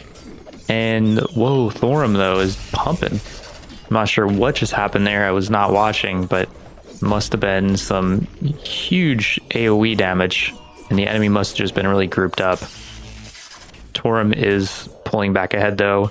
And by the end, he is still crushing it. For winning that elite fight, we get 3 pretty crap artifacts. Let's spend gold to reroll these. Yeah, please. We got another Dice of Fate. Should we get him 2 Dice of Fates?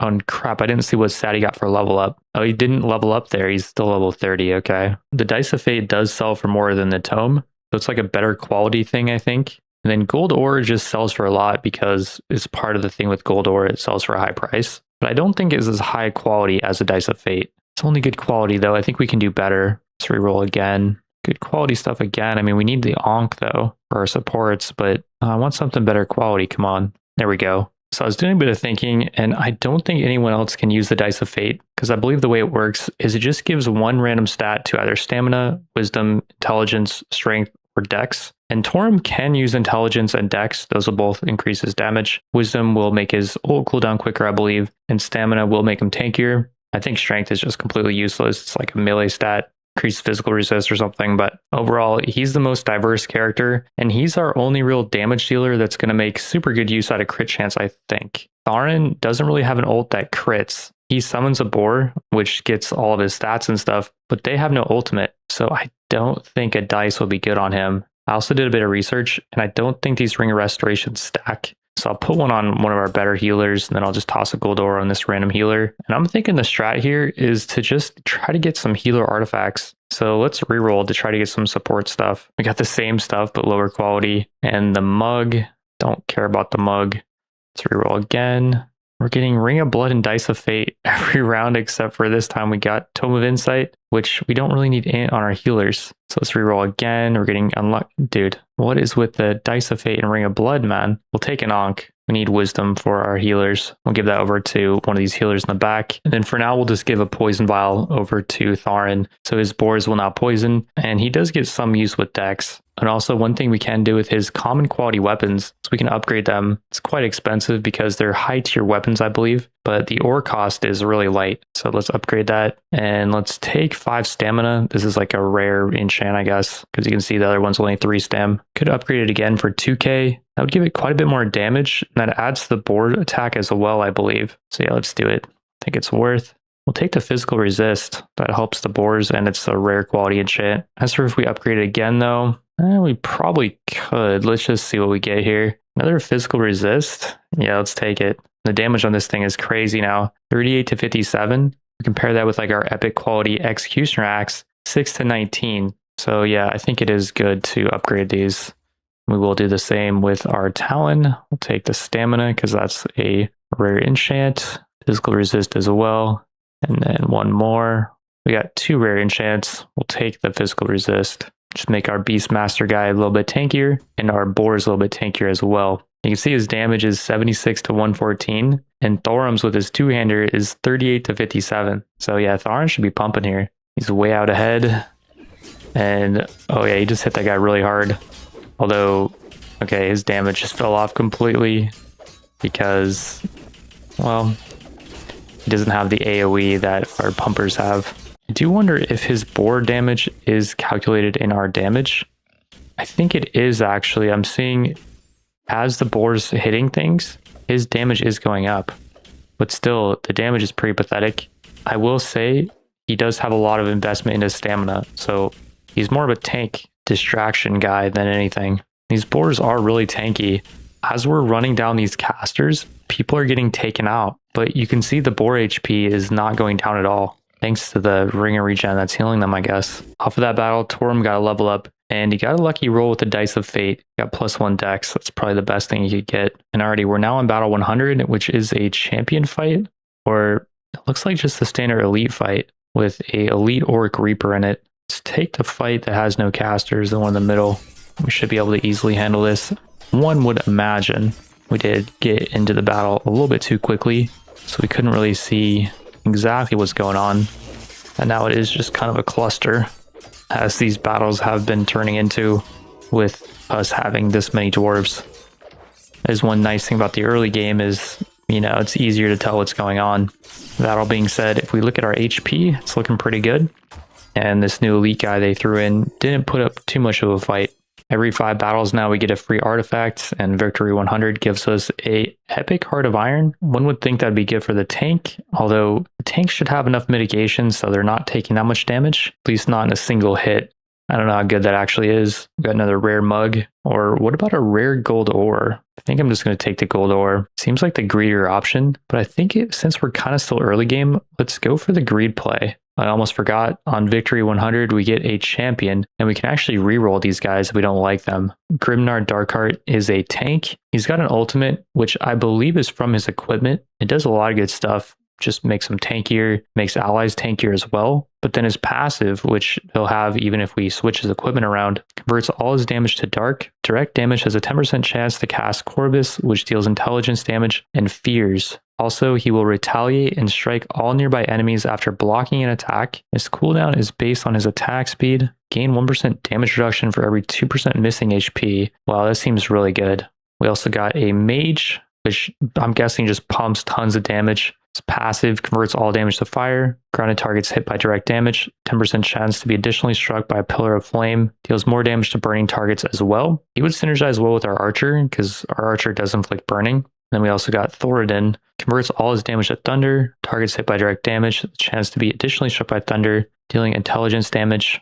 On ultimate, he has a chance to cast thunder on all shock targets. And we do shock. I do feel like we have good damage dealers, and we do have good tanks as well, but I do wonder if this guy is just in a class of his own when it comes to tanking, because Thorum is a veteran who was supposed to be our tank. We're still trying to build him up to be our tank with the mug. Doesn't seem like that's really proccing that much, but maybe we could just keep Thorum as our world breaker guy and keep him using the two-hander, and then just change out Defundi, who's not anything special, just has a passive from his equipment. We could change out Defundi for a new main tank. It might be the more safe play. I think we'll do that. Welcome Grimnar. And already I stripped Defundi, and it is time to retire him. He's going to be going off to a better place. We're going to be getting tons of beer, and we're going to use all that beer on Grimnar, who I did give 2 stammerings to, because I think giving him stamina is just the best play. I think your tank just wants some more stamina. So yeah, let's just juice him up as much as we possibly can. Got him up to 33. And dude has tons of stamina now. We'll also take away one of his rings of restoration, give him the tungsten ore, which gave him like 600 weight. We'll give the other ring of restoration to our Beastmaster guy, and then the holy crystal will go to a healer, I guess. Just help him stay alive. Then we have another gold ore we can give to another healer. So we're going to be getting tons of gold as people level up. So we have 3 gold ores going now. And by the way, what do we do with our legendary hammer of wrath? Probably won't be replacing this guy's weapons, right? Yeah, he's got the 4-set Umbra. Retaliation applies Stack of Fear. Chance to inflict silence. This thing has 20% block chance. Umbra wings. The passive Call of Darkness. Okay, this is a thing that inflicts intelligence damage and fears. So I guess pretty good stats as well. Umbra visor. It's nothing special. It's just part of the set. And then his weapon gives him the retaliation passive. Retaliates and strikes nearby enemies. I do think we should buff the weapon if we can. It's 4,000 gold to buff it up to legendary, I think. Yeah, let's do it. And we don't get any super good upgrades. Probably take the weight. Physical resist will be good too, but yeah, let's make him heavier. Seems pretty good. In hindsight, I probably could have buffed his shield as well. That probably would have been better for a tank, but it's all right. He'll be pumping damage. Let's actually see how much damage he is pumping here. It's going to take a while for him to actually start doing damage, because he has to be focused, and the enemies are not seeming to want to focus him.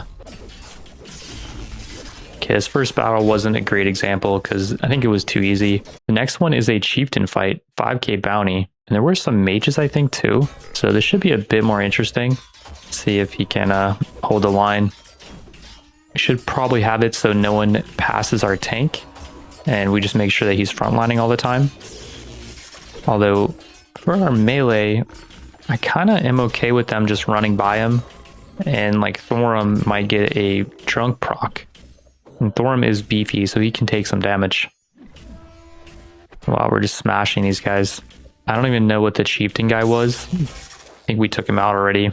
Alrighty, yeah, that was super easy. Off that battle, we did get a level up on Thorum. He got a random +1 stamina proc. It's not great for him, but not the worst. That fight was a 5k bounty one, and we got one of these crazy ones again. 18k bounty with fire and ice mage. Like, I can't do this, man. Give me something like 10k and I'll take it, but I'm not going up 10 times our bounty to fight your challenge, sorry. Battle 105 is yet another elite fight, and this one's only around 6k bounty, so it's just not that interesting. I will say Grimnar was throwing out some weird scarecrow things, I think, and I'm not sure what they were doing exactly, but by the end of it, his damage was the same as Thorum, which is pretty impressive. For winning that elite fight, we do get a free artifact. And I'm thinking the Ankh here, just because we have one healer without an Ankh. We'll put that on our worst healer and swap around these gold ores and then just sell this one for 3k. Or do we be greedy here and put the gold ore on our mage, take away one of his tomes of insight, which is giving him on level up and more XP, but we're eventually going to replace this guy anyways, because he's just a common dwarf. So why do we care about investing stats in these guys? And we'll just sell the other Tome of Insight, I guess. After a few more battles, Thorum gets another level up. This one goes into Wisdom, which is going to make his ult cooldown quicker, I believe. So it's not the worst. We now find ourselves on battle 110, which is an elite Orc Warlock fight. They have an ultimate Nightmare, which can fear, and they have the Corvus ability as well. I think our Corvus is stronger, so let's take the harder fight, or never mind, these guys have Thunder Mage Orcs. Let's take the one on the right, because they do have healer orcs, but I'm not too scared of healer orcs. It's just as long as they don't have magic damage casters, I'm okay with it. Yeah, we are just absolutely pounding them. Their healers do have Rimu berries, I think. Is that what that little icon is above their head? Is that indicating that they're eating their Rimu berries?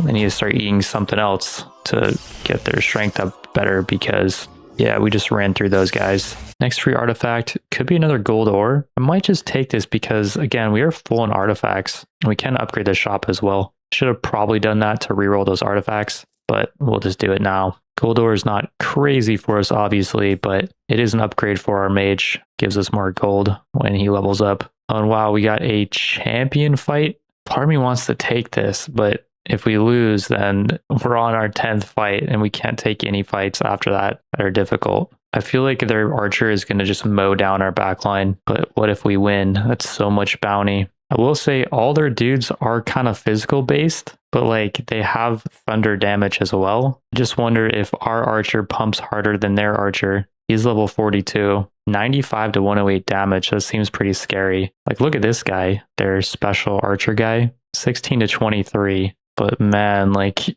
Urag the Tempest is so scary. 868 stamina 881. Okay, these guys all have a lot of stamina, I guess. Our tank only has 329 stamina. Yeah, I think we're just going to get mowed down, dude. I don't think we can fight this. I didn't choose to fight that one, but what if we fight this one? Their main champion guy has 1,000 stamina and 2,000 weight, and though our dude does have 500 more weight, he's got 700 less stamina. His damage is also half as well. His damage is also only half. That being said, we do have healers and they don't. And I just don't think this guy does that much damage. So our archers should be able to pierce through him and we should be able to kill all of his allies and just leave him for last. Hoping it's gonna be the case. Whoa, don't go 4-speed, please. And already this is gonna be a pretty intense battle. How are we doing so far? It's looking all right. They did use some kind of AoE to pierce through us. We can go half speed here.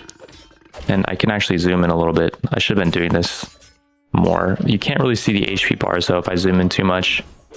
Probably can go 1 speed here. It's looking okay. It's looking good actually. Like I'm looking at the meters in the top right and the top left, and we're doing fine. Like they just don't have the damage to get through our heals. And I always forget that we have the legendary Jin staff guy, who is just giving us so much shielding. And I should be factoring that in when considering these fights. I will say their tank guy is just holding up really well. Although I'm looking at his HP, is that him? Or, okay, wait, I think his HP is like half right now. Okay, yeah, his HP is much less than half, actually. It's at about a quarter HP. And he's not doing damage. So yeah, these tank champion fights where he doesn't have much backup is definitely the play. On our boars too are tanky. Yeah, okay. Nice. We get 22k off of that, which is crazy. And then we get an epic moonlight bow. And its ultimate is very low mana cost. So I'm guessing you can just keep spamming this. Although the arrow will not pierce unless you have the moonlight set. And even then it only gets a 35% chance to pierce. I don't know how good that is. So yeah, we're not going to worry about it. And we also get a shield, but we don't care about it. To be able to fight those harder battles, I think we should try to find more veteran dwarves. Let's do it. We should be able to find one here. Let's reroll again. Getting unlucky here. I would say, there we go. We found one after the third reroll. That's like fairly average luck, I think, because it's 20% chance per reroll. Durin Fireforge has the passive Cold Blooded, converts all damage to ice, gets a 5% chance to apply frozen on all attacks. Okay, so this is kind of a perfect dude for us because we need some more CC, I would say. We don't have frozen, and Dwarlim, I think you can probably go. Yeah, I just realized he still had his freaking recruit helmet. So he was just not doing a whole lot, I think. And so yeah, everyone say goodbye to Dwarlim. He was here for a good time, not a long time. We'll take his beer. And I just realized I need to get 2 artifacts for this dude. And unfortunately, I did sell the other Tome of Insight, which was a stupid play because I think he will be a mage. Although with his passive, I wonder if we can make him a Beastmaster and the boars have a chance to freeze when they attack. I think we got to try that out, right?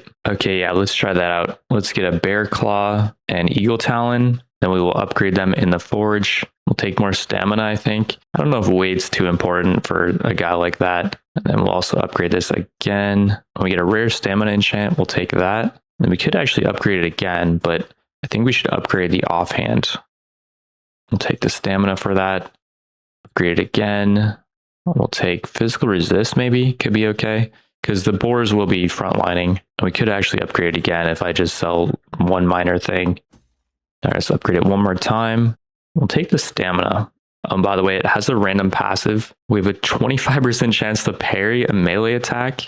Okay, I mean, that's fine for a frontline boar, right? Sure, we'll take it. And then the Bear Claw always will have the summon boar passive. To be able to even equip the thing, he does need growth 10 stamina and 10 strength. And we can actually get that for him easily by just giving him the tungsten ore and the ring of restoration. They'll use the beer to level him up 10 times exactly. And okay, crap, I just realized that gives him +2 stamina and +1 strength per level, but that's fine. Having a Beastmaster with a little bit of extra stam is not a bad thing, I think. And yeah, we'll give him his Beastmaster weapons now. Then I'm not sure what stats we want to level him with. I'm thinking maybe the Dice of Fate, because Beastmaster is pretty versatile. The only thing that really won't help him is intelligence, I think. Although intelligence increases elemental resist. So yeah, I think pretty much everything will help him. And again, the Beastmaster does scale with strength pretty well. Slashes the enemy based on strength. Can have a maximum of 2 plus strength divided by 100 boars. So if you give him a lot of strength, then he will get a lot of boars. Let's give him a tungsten ore before we put the beer in him. Then let's load him up with beer. Let's actually do this one level at a time so we can see what kind of stats he gets. Was that 2 intelligence off of that? So we got the random Dice of Fate proc. Let's try again. You got 2 more intelligence, I think. And they're 1 intelligence, 2 strength there, I think. Oh, I think you got 3 strength. And okay, I'm just gonna start going quick. You guys can watch it. 3 stamina on that one if my eyes are reading that properly. 3 strength on that one. Very nice. Okay, let's just keep going rapid fire. You kind of get the point, like sometimes we're getting an extra stat with the dice.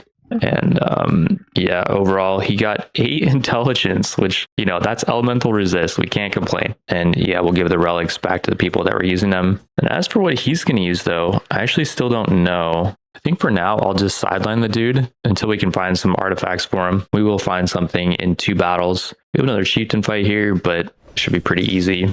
And yeah, I should have actually grabbed another dwarf to just leech XP, because whatever XP they get can be turned into beer once we're done using them. But yeah, super easy chieftain fight there. It's only 5k bounty, so it's kind of what we could expect. Oh wow, we get a random dragon bacon. I just don't know if that's something that we need. We will lock it because even if we don't use the rare dragon bacon, we can combine it with ours and another rare dragon bacon to make an epic. And already after just one more battle, plus I sold a few things, we can pick up the dragon bacon. And I will now give that over to Grimnar. And I think I'll replace the Ring of Restoration just for the easier battles. Because with the Ring of Restoration, I don't think he's going to get low enough to proc Dragon Bacon. He might on this battle though. It is an elite fight. We'll take the one on the left where the enemy has healers. And eventually we should be able to melt through their heals is the idea. Oh yeah, we are melting through their heals. There's just too much damage going out. Although Grimnar is getting low enough to where he proc Dragon Bacon. So that is something to note. But he is getting healed back up, which is exactly what we want.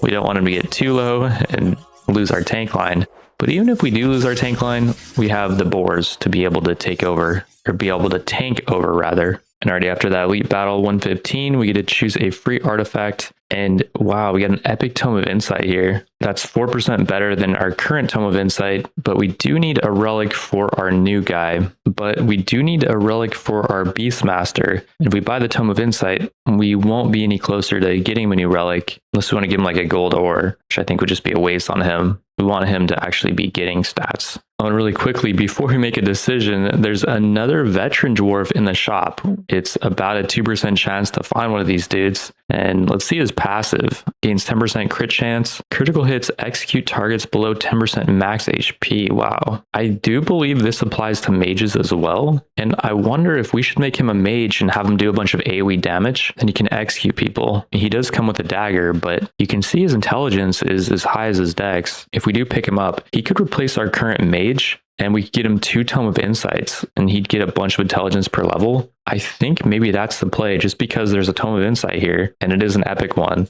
Yeah, let's do that. We'll give him the new epic Tome of Insight, plus the old one, and then we'll give him all our mage's gear as well. And then we will retire our mage, who is almost level 36. And what if I should beer him up to get him level 36? See how much beer that is. Okay, that wasn't that much. Then yeah, let's retire him. And we'll get 2,800 beer back. And already with all of his beer, we're just going to pump levels into our new mage. And we'll get him up to level 35. Those Tome of Insights are helping him. Or I guess it's just battle XP that he's getting, not regular XP. And already we kept it moving a few more levels. And we're now on battle 120, which is an elite orc reaper fight. And there is 2 of them, plus 4 elite orcs.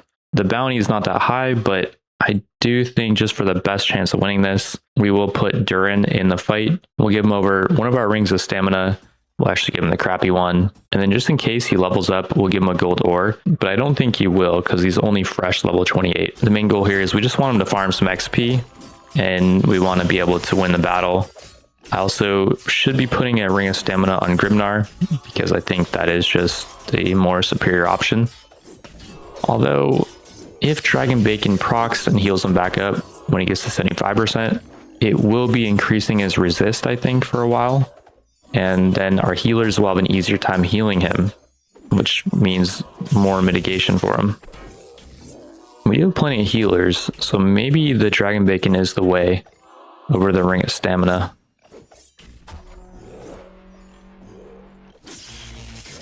Yeah, off that battle, he did not level up. And we do get some support artifacts here.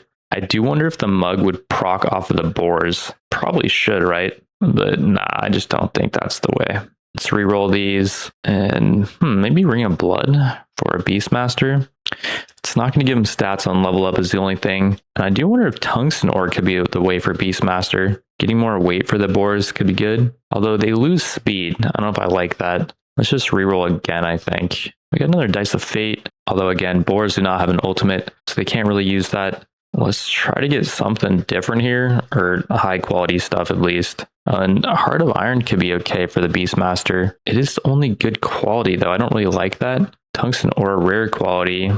I just don't like this stuff that much. We're spending a lot of gold on rerolling, but here we go. Cursed Amulet. Here's the damage per debuff on the target. Hitting a target with 5 or more debuffs. Consume all debuffs to apply Doom. Removes all debuffs and deals true damage based on strength, int, and dex combined. Whoa. Okay, that is sick. Let's definitely pick that up for someone. I don't know who's going to use it. Unfortunately, this thing does not give stats on level up is the only issue. So I think I'll hold off on using it till we have a harder fight. I think the next difficult fight we run into, I might just choose it.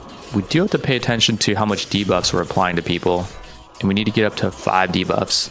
It's hard to see because unfortunately I can't go down with our little character health bars and stuff here. And that is kind of unfortunate because there's a lot of screen at the top that's just being wasted. And here we go, a chieftain fight, 10k bounty, and there is an ice mage. All right, let's definitely use the amulet here on our Beastmaster, I guess. Gold ore does give 23 elemental resist, so that could be good against the ice mage. We'll put the good quality one on this guy. I don't know why he's using the crappy one. And then what if we use the holy crystal on one of our Beastmasters? Does each boar get the holy crystal proc? Let's try that out. Use the cursed amulet not on this dude. We'll put the cursed amulet on our archer guy, and we'll just swap out his Dice of Fate, I think. And then we'll give a gold ore over to this other healer just to increase his elemental resist, so he'll survive longer. And alrighty, let's see our archer's damage with his new Doom proc. Let's see if you can even actually get it. I can zoom out and we can see all the debuffs. So there's 3 on this dude. How's our health, by the way? The enemy health is not doing good. I see a guy with 4 debuffs, I think. We got burning, poison, and then I'm not sure what the other ones are.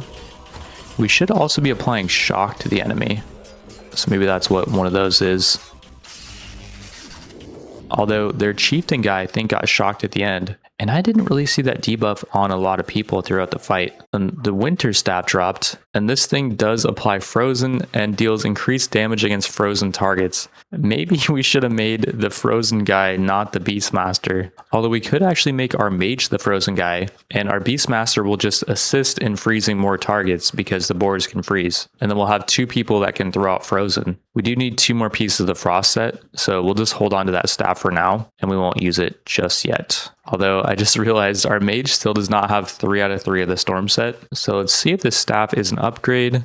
It's not really. He loses a lot of intelligence. Well, let's try it out anyways. Let's actually give him over the cursed amulet. Let's give the dice back to our archer guy because he is our pumper. And then for these easier fights, we'll give the Tome of Insight over the Beastmaster and he'll just level up quicker. And then for harder fights, I'll give him the Holy Crystal. And the next battle is an easy one, but I'm just trying to look at our mage's damage with his new staff. He's at 11%. And the battle after that, which is another easy one, I'll give him back his old staff. I don't know what is happening this battle. We lost 5 dwarves already. What the heck? We lost them as we were running down a few mages at the end there. I don't think that had much to do with the staff. Alright, well, I think moving forward, I'll just keep the Holy Crystal on our Beastmaster just to help mitigate some damage, hopefully. And then we'll see how we do against this 7k bounty elite fight. I should probably be giving Grimnar back the Ring of Stamina, just because I think that was really helpful in just keeping him topped off. Although in the fight we just kind of lost in a way, where we lost 5 dwarves. Grimnar was doing fine. And Durin goes down. Our new mage guy. And Thorum's about to go down as well. Wait, what is going on here? Do we just lose this fight? Wait, what the heck? Our strength just like went to 0 or something somehow. This is not a fight we should have lost. I'm so confused. Like, what just happened? Durin is holding up a nice fight at the end. But yeah, we just got overrun, dude. We got smashed on 2 different fights, and I don't know why. Like, if we look at our lineup here, what is wrong with it? It looks fine, right? Okay, I'm giving the Ring of Restoration back to Grimnar, and I'm going to change our formation to strength in numbers, so dwarves will try to clump up more, which could be a bad thing if the enemy has a lot of AoE. We could also try Phalanx, but this one's kind of confusing because it just puts a speed adjustment at the start of the battle, but I don't know how useful that actually is. Let's try Strength in Numbers. And then we also did a quest, Forge 3 items of epic quality. Should reroll these other ones. Kill an orc called the Mutilator. All right, fine. Reroll this one on the right. Kill an orc called the Noxious. Okay, we'll eventually do those probably. We're now up to 227 gems. And I think I want to increase the physical resist for our tank. We doubled his physical resist. Very nice. And we can also increase his block chance. Let's just max this thing out. So he has an 8% chance to block. And then part of me is wondering if the Cursed Amulet is actually really bad because it will consume all the debuffs. So like if something's frozen, it will remove the frozen. I'm wondering if that's why we're losing. We're just going to give him 2 Tomes of Insight and hope that we can win the next elite fight. And we also get to add a new dwarf to our party. Might as well just try to get a veteran dwarf here. Getting unlucky. And we cannot, unfortunately. And we're down to 11k. So we just got to pick one up, I think. If we do pick one up, is this going to mess with our current reroll thing? We're at 30 out of 50. Let's just use 9 for now. We are in the final fight, so if we lose the next fight, then we do lose. But yeah, we went back 10 levels, I think, right? Pretty sure we were on like battle 125. So these next battles should be pretty free. Even though they're the same bounty, it's just where they're different types of orcs. Yeah, like we're doing fine here.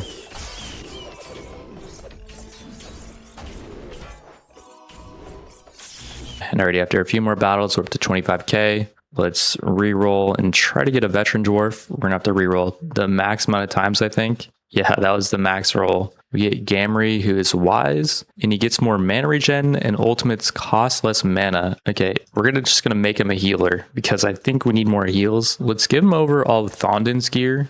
Thondin was using the Jin set, and let's make him our new main healer because he's going to get more ultimates off. I think that's going to be really good. And then Thondin 2 is actually better than Thondin 1. He's got more base wisdom because he was using 2 wisdom artifacts. I also just realized his divine shoulders are normal quality. We can buff that up quite cheaply. Let's get him more stamina. Okay. I don't know why we're not getting any stats besides stamina and physical resist. Yeah, I don't know why this is happening this way. We're in the mountain pass, so we can only get these modifiers, I guess. How do we change that?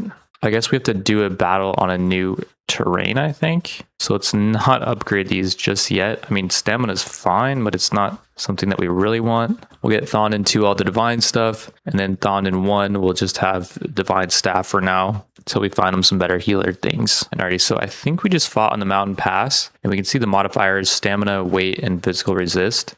If we go over to the ruins, we got intelligence, crit damage, and thunder resist modifiers. We don't want either of those. So yeah, we'll just take the hardest one here. Breeze right through this battle really quick on 4 speed. Yeah, we're basically not taking any damage. It's a freebie. And then next we have another mountain pass, but then we have a glacier here in the middle. Wisdom, ailment chance, and ice resist. Yeah, we want that for our healer gear. So we'll take that fight. And again, it is a complete blowout. Not even really worth showing. We can now upgrade the divine shoulders. Although, should we even upgrade them? I think this set is really bad now. It's just like a really low quality set. And I'd be using 3 of our mithril. I don't think we should do that. Should we even upgrade the divine crown? it gives it pretty negligible stat increases. Okay, yeah, let's just give the divine set back to our healer. And then I'm going to give our other healer a staff of water because I think that healing rain ultimate is nice just for AoE heals. We do have another one, but I think you just can't have too many staff of waters. We are back on battle 120, which I don't think is where we lost. I'm pretty sure we were feeling very comfortable here previously. They do have some Reapers that I think can finish us off if we get low. And I don't think the mug can proc, unlike Thorum. And maybe the people that we lost to had some execute mechanic where the mug wouldn't proc.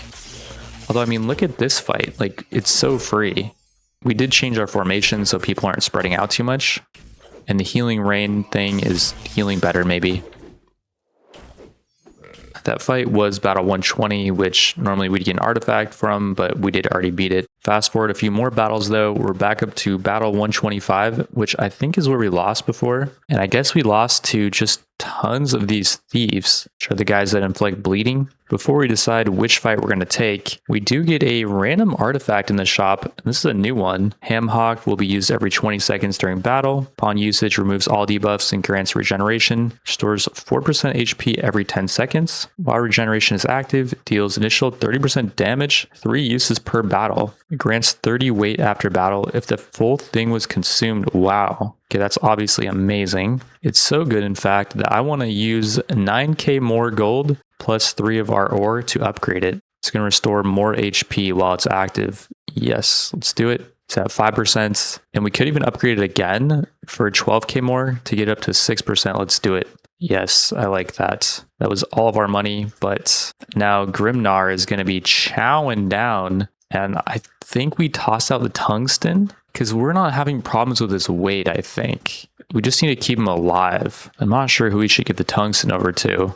Probably not our Beastmaster. Thorm could probably use it, although he is using his mug and he has synergy with mug. And I just think we'll not use tungsten for now. And I did also decide to give the Banner of War over to our other priest. And no one actually has a healing rain staff right now, just because that is a lot of increased attack speed. And the banners do actually heal nearby allies. We have a new banner down here as well, which again does heal allies. But then this one can fear nearby enemies and knock them back based on wisdom. I actually like that for our other healer, and we could move him up a bit. Although I'm not sure if their positioning really matters in this formation. With our new setup, let's not fight 6 priests. That seems really annoying. Let's fight 3 Thunder Mage Orcs as the enemy casters. And let's see how we do here with our new banner setup and with the fears going off with our increased attack speed. Are we pumping? It's kind of hard to tell. Well, based on what I'm seeing in the top right, we are absolutely annihilating them. And I will say the enemy is just getting a lot more orcs. So maybe that's why we were able to just randomly lose a battle, because there's just too many freaking orcs. And that guy got punted. What the heck? That looked like something you'd see in Super Smash. And yeah, that was the battle we lost on because we get an artifact from it. Attacks ignore 20% physical resist. Gain 1 strength on level up. That seems really good for our Beastmaster because there's not a lot of items that give strength on level up. Yeah, let's grab that. And we'll give that to our Beastmaster in the back. And we'll give his Holy Crystal over to one of our banner guys probably. Or this Beastmaster. He's using Dragon Bacon, but I don't know if Dragon Bacon's that great on him. I think the Holy Crystal will be better. Maybe I could swap Dragon Bacon for his Poison Vial. He's losing the dex on level up, but I don't think the poison's really doing that much. And I think our bowman in the back is applying a lot of poison. And off of the very next battle, we find a gold ore in the shop, and you can buy this for the same price that you can sell it. So we might as well just buy it. Another rare quality Gen head cover, buy that as well. And a sanctified amulet. Increased healing power. Heals have a chance to apply inspire. I mean, sure, yeah, we'll take that. Anything else you want to give us? I mean, epic quality divine staff, we'll take that too. Okay. Jeez, that was a lot of good stuff there from the shop. I very rarely buy things from the shop. Who wants the increased healing power on their amulets? Probably our pumper healer in the back, who, by the way, is only level 14. I forgot to brew him up. We don't actually have that many brews, but I might as well just brew him up as much as I can. Get him up to level 19. That's going to help us. His Jin staff does heal people, but mainly the ultimate does shield. So probably we don't want to give him a healing amulet. And a Scarab Brooch is only normal quality, by the way. We should try to fix that. It's going to cost us 5k, but it's going to give increased chance to shield. I think that's worth it probably. And that went from 25, I think it was, to 30, which is not, crazy, but every little bit helps. And yeah, who do we give increased healing power to? And heals have a chance to imply inspire. Probably give the Staff of Water over to our next best healer, actually, like Thondon, take away his banner, and then give him the Sanctified Amulet. So now his heals are stronger. And when he does heal with maybe his AoE heals as well, he has a 21% chance to inspire, which increases movement and attack speed by 25%. We'll test out our new loadout on Battle 130, which is an Elite Orc Warlock fight. The Elite Orc Warlocks can fear, I guess, is their thing. I'm not too worried about that. We'll take the fight on the middle, which just has less casters. And yeah, let's see who is getting inspired by the Healing Rain buff. So we got Healing Rain up. And okay, we can see that Grimnar is inspired if we hover over him, or he was inspired. And we got inspired buff on Thorum, or okay, it went away. Inspire is up on Tharin, and it is staying up on him. There's no icon, I think, to show that it's up. How are we doing, by the way? Okay, we're doing good. There's no icon that shows the inspired buff on people. I think the only icons you see next to their health bar are debuffs. You have to actually hover over the person.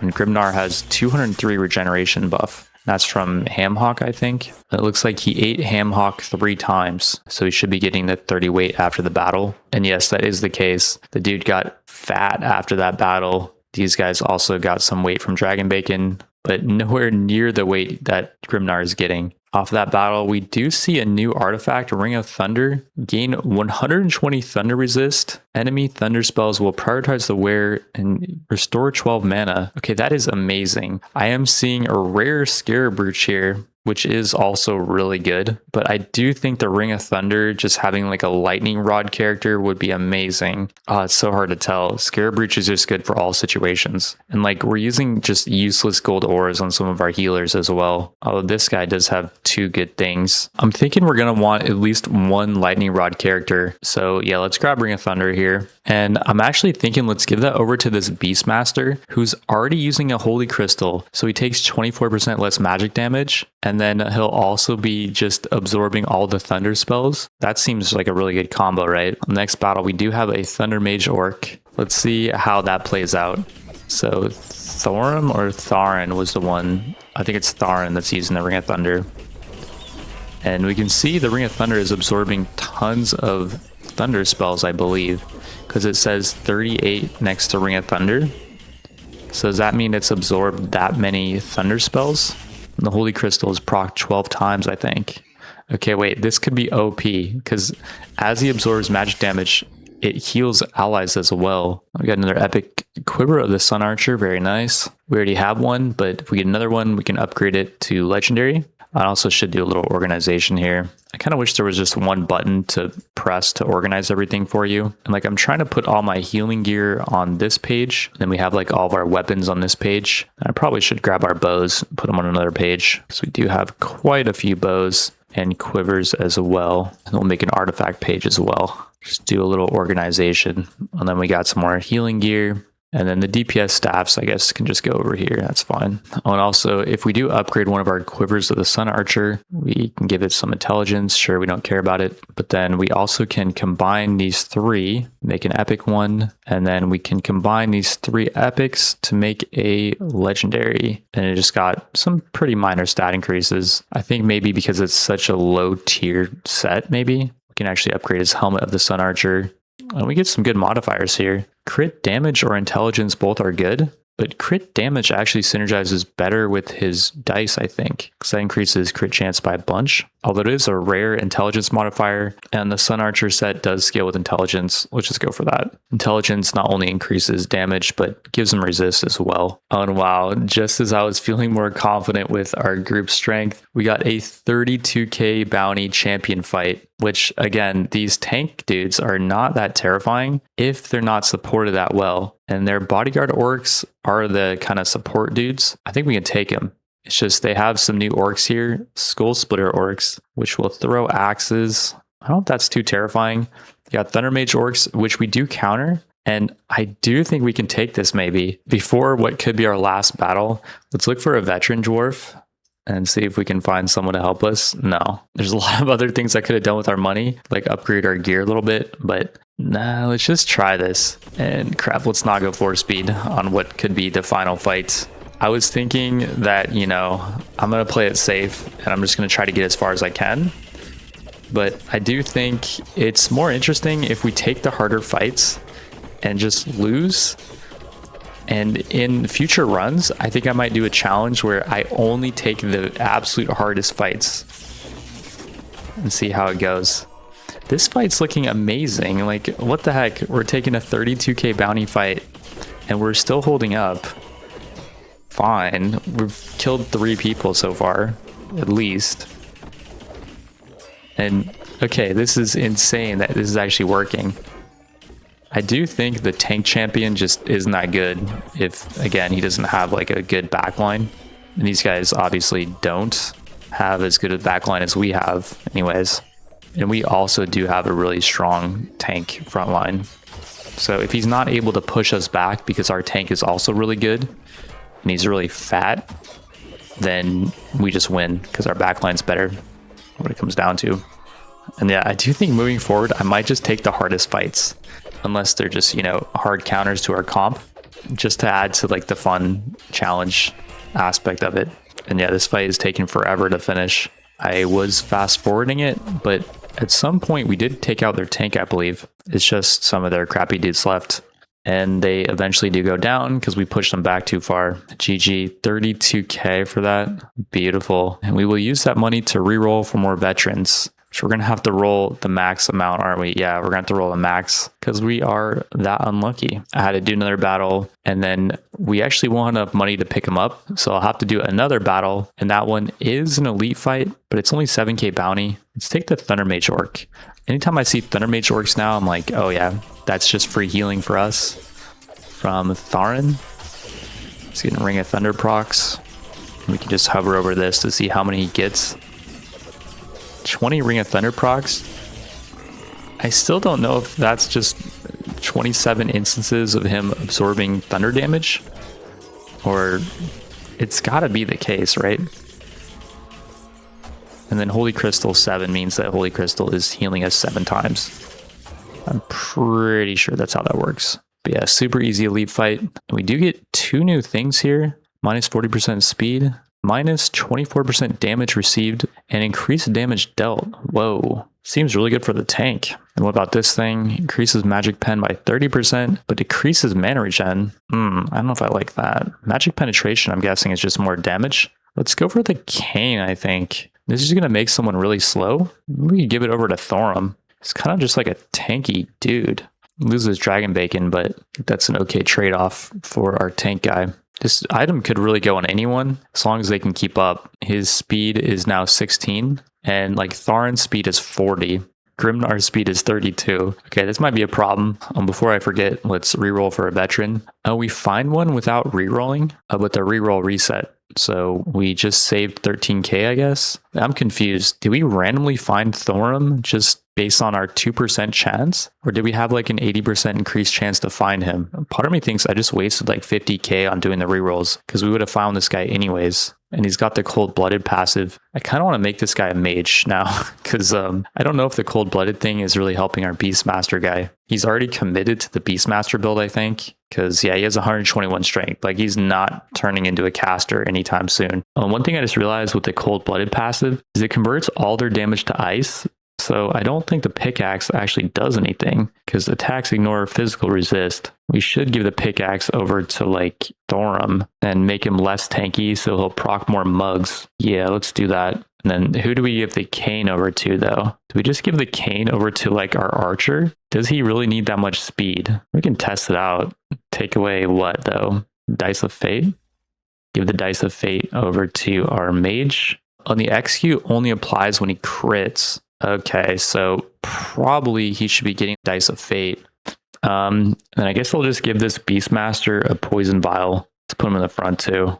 to make it more obvious that he is one of our melee guys. And now the question is, who do we dump for our new cold-blooded guy? I do think we're going to want to just make this guy a frost mage, just to make it simpler. I'm thinking maybe let's just toss out the scarecrow guy, even though the scarecrow is really nice, I think. It's extra CC. We could give the scarecrow over to Thondon and just get rid of the divine set. It's just a single target heal, and the divine set is falling off anyways. Yeah, let's do that. Let's make him our new scarecrow guy. Give him over some Jin stuff. And we'll say goodbye to Broadulim. He'll be going off to a better place. Welcome Thorum. Give him both the Tomes of Insight. And I'll give him the Winter Staff. Take away his crappy veteran gear, which gives no stats. I'll give him a Wizard Hat. It's got a crit chance enchant on it. And we'll give him some Divine Shoulders for now, just because they're better than nothing. I will also brew him up a little bit, but with the Tomes of Insight, he'll be getting a lot of XP. So I don't need to brew him up that much. Let's actually use the rest of our brews on Gamry. I think it's more important because he gets more mana regen. His ultimates cost less, and he's our healer. So let's just pump brews into him. And he just got a bunch of stats, which is going to help our healing by a lot. I think I will give the Cursed Amulet over to our mage, who is going to level up soon, but overall he's not getting that much level ups anymore compared to at least Thorum, who's going to be getting a ton. And off the next battle, we do get a Epic Ankh. Let's definitely pick that up. Even though Epic Ankh isn't really that much of an upgrade, it's only increased movement speed. We will grab the Storm Shoulders though, which I looked at my recording and I saw these a long time ago in the shop, but have not seen them since. Let's definitely put them on Durin, and his Krugel Blitz thing, which released the Ball of Lightning, does damage, chance to apply Shocked. This can now fork, which I think is going to be pretty good. We'll give his old shoulders over to Thorum, just give him more intelligence. And wow, off the next battle, which was an easy one, we get a Mythic Hood in the shop. It's part of the Moonlight set, which is the staggering shot thing. If we just give that over to Thorum, who is not using any set, he just has the Winter Staff. That is going to give him 20 more stam, 33 more intelligence, and 11 more speed. That's crazy. Well, we now need to recruit a Moonlight Archer veteran and replace one of our crappy dwarves with that. We're on another elite fight. I don't remember what battle this actually is, but there's no enemy casters, which could be a good or a bad thing. They're enemy lightning mages, they just heal us. I did start the fight on 3 speed, but pretty much right after I started slowing it down, looks like we are just absolutely crushing them. Not really much to say about this one, except for we are looking a lot more formidable with just a few minor tweaks here and there. That was battle 140, and off of that, we could get a epic mug or a new thing here, hot coal. Chance to apply burning to the attacker when hit in melee combat. That cannot be resisted. Increase the damage of burning by 80%, but decrease this duration by 40%. Gain 1 int on level up. That's interesting, but I don't know if we'd want to give that over to our tank. He's already using Ring of Restoration and Hamhawk, and he doesn't really have synergy with burning. He does have synergy with int with Corvus. Epic Mug restores 65% health. That's 5% more than our current mug. I'm not a huge mug fan. Let's reroll the shop, I think. We got blueberries. Receiving a debuff, consume, charge to instantly remove it, immune for 0.5 seconds, increase max HP, gain 1 int if 6 or more berries were consumed. Now that seems pretty good for our tank. And our tank actually gets synergy with int, so he gets more damage. Oh wait, he has to consume 6 berries, but there's only 5 uses for the rare blueberry, so we'd have to upgrade it. We need 3 rare ore, which we have. So upgrade the blueberries, and now it's 6 uses per battle. That seems better than the Ring of Restoration, I think. This just removes an arrow, and arrows just lower movement speed, which we don't care too much about that on our tank. For battle 142, I'm going to pick the hardest fight here, which is only 15k, and we did beat a chieftain that was 32k, I think, but there's a lot of mages here. The Thunder Orc mages should actually end up healing us, so I'm not too worried about those. We also do have a Ice Warrior, a Physical Warrior, and a Ice Mage. The thing I'm most worried about is the Ice Mage. Oh, and let's not go 3 speed here. Let's go 1 speed. And let's see if we can heal through that Ice Mage's damage. The Warrior I'm not as worried about. Grimnar is going to be eating his Hamhawk and blueberries, hopefully. There we go, he ate 1 Hamhawk. Why is he not eating the blueberries though? I forgot what the conditional is for him to eat the blueberries, but whatever it is, he's not fulfilling it. Maybe he just needs to take some more damage. And what the heck, we just wrecked these guys. Easy peasy, 15k bounty, done. And we get 2 world breakers off of that, and a Staff of Thunder, which can cast a tornado that will push enemies back if they get too close. Seems good for some extra CC, but it is only green quality, so I probably won't be using it. That is going to be our 4th green world breaker though, so we can put them all in our storage, and we can combine them all, make a blue one. Thorum is currently using an epic world breaker, so we're going to need a few more rares to make an epic and a couple more epics to make a legendary. A few battles later, we randomly get some legendary Jin shoulder wraps. They have a really good enchant on them, 9 wisdom. That is going to be a fat upgrade for Gamry, our shield pumper healer. He will enjoy 9 extra wisdom over the shoulder wraps he was using. Then his old shoulder wraps can go over to Thondon, will be enjoying 8 more wisdom mainly. Battle 145 is an elite fight, and there is 10, I believe, beef orcs, which might actually be pumping quite hard. And yeah, Grimnar is actually taking quite a bit of damage. He has procced his blueberries, which I did find out he does need to be taking debuffs in order to have the blueberries proc. But yeah, these elite fights potentially are more nasty than even those crazy bounty chieftain fights, because there's just so many of the thieves. You can see they're all getting knocked back, but they do pump damage when they all start stacking up like that on our tank. For winning that elite fight, we get a free artifact. Orb of Mana starts the battle with full mana, gain increased damage and mana regen after ultimate use, up to plus 100%. So it stacks through the battle. That's kind of crazy. We also have another Holy Crystal, which I think is amazing. And I do think it's proccing on our boars. So this might be like best in slot for Beastmaster. Sanctified Amulet, though, is kind of nuts. Increase healing power and chance to apply Inspire. I feel like that's got to be better than Ankh for our healers. And I would imagine that it is stacking. So Thondon 2 could actually be using the Ankh and that. And we could toss out his useless gold ore. I feel like that's got to be the play. I mean, it's a rare too, so we got to do that. We could also upgrade the shop, which I could have done, but I really like those artifacts. So yeah, let's upgrade it now. And we now have a 0.2% chance to find a mythic in the shop, 1.2% chance of legendary. Very cool. Yeah, congrats on your new amulet, Thondon 2. You have 2 Ankhs now, which I do think stack. And wow, Battle 146 is a 61k bounty champion fight. So the tank is not something I'm worried about, but these bodyguard orcs could be nasty. This guy's a fire orc. Strikes the closest enemy for weapon damage, absorbs all magic damage, converts all damage to fire as well. And then down here we got pretty much the same orcs, except for their dark magic. And they do have Thunder Mage orcs. I feel like we just need to go for it. That 61k bounty is too juicy, and I'm not worried about their tank. Yeah, let's do it. Okay, 1 speed here. This could very well be the end, but if it is, then so be it. Grimnar, you just got a tank, man. Our formation is doing work right now. Like, no one's gotten... Whoa, they did a Void Slash, I think. I saw some... Yep, they did it again. The shields are getting crushed through. It's just random spike damage. But we are healing through it. Wow, I am very proud of you guys. This is going to be a full shop upgrade for that 61k. Or we could try to roll for a veteran dwarf. I'm not sure what we want to do. I do think the Thunder Mages healing us is crazy. That is part of the reason why we're winning this, I think. And wow, good job, everyone. Very well played.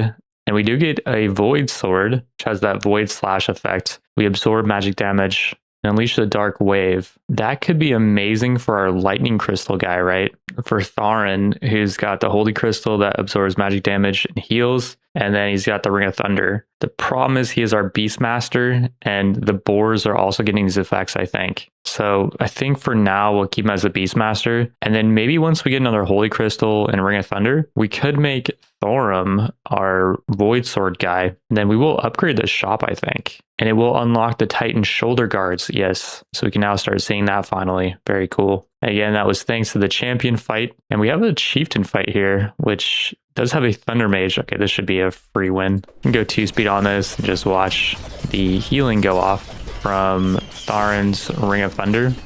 That's proc 10 times. Holy Crystals proc 4 times. 5. Ray of Thunder is just going crazy, dude.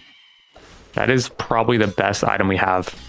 Like, I would say by far, actually. Just because it completely nullifies one of the enemy orc types. And it actually makes them a net positive for us. In the next shop, I found a white Reaper hood, which is part of a set that we were talking about a while ago. Might as well just grab it just in case we find more parts of that set. And we also do find a veteran dwarf in the shop. There's currently a 2.18% chance to find veteran dwarfs. And this guy does have the prodigy passive, gains double stats according to profession every 4 levels. I do think it's worth it just to pick him up. The question is, who do we want to replace with him? I'm thinking one of the healers. And even though he's not going to be getting kills, pretty much the rest of our dudes are all veterans anyways. And alrighty, so it's time to retire Thondon 2. He will be going to a better place and giving us a lot of beer. And we're going to use all that beer on Faldir Goldhammer, who's getting 3 wisdom per level because he does have 2 onks on him right now. So yeah, we're going to just pump beers into him. And we get him up to 41. He now has 130 extra wisdom. Baldur is going to be getting 1 less wisdom per level if I get him the Sanctified Amulet, which I think I'm going to do. I could also combine these gold ores and give them to him to give us more gold per level.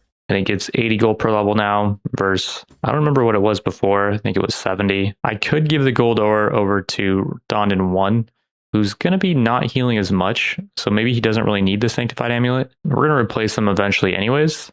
So yeah, maybe just give him the gold ore and just have him be feeding us money. Before I forget, give the Titan Face Guard over to Thorum, which is a huge upgrade over the steel helmet he was using. And he looks freaking cool now. What the heck? We're now in battle 150, which is an elite Orc Warlock fight. And I'm not sure if we get anything special for winning this fight, but I think we will take the hardest one. There is some Acolyte Orcs here, which are stronger versions of the healer Orcs. They throw Rimu berries at people and they will increase their damage, which is a little bit scary actually. Maybe we should stay away from those guys. We probably could take the one on the right easier because they have thinner mage orcs. Yeah, let's just take those guys. And then the elite orc warlocks do fear.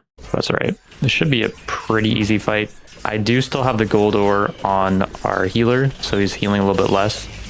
But again, he is the worst healer, so I'm not too worried about it. And I do think I will give him his Sanctified Amulet back after this fight, because I actually want to encounter a cave troll, the raid boss. And I'm thinking even if I lose that, I'll still allow us to continue, because I don't know exactly how much strength we need to fight the cave troll raid boss.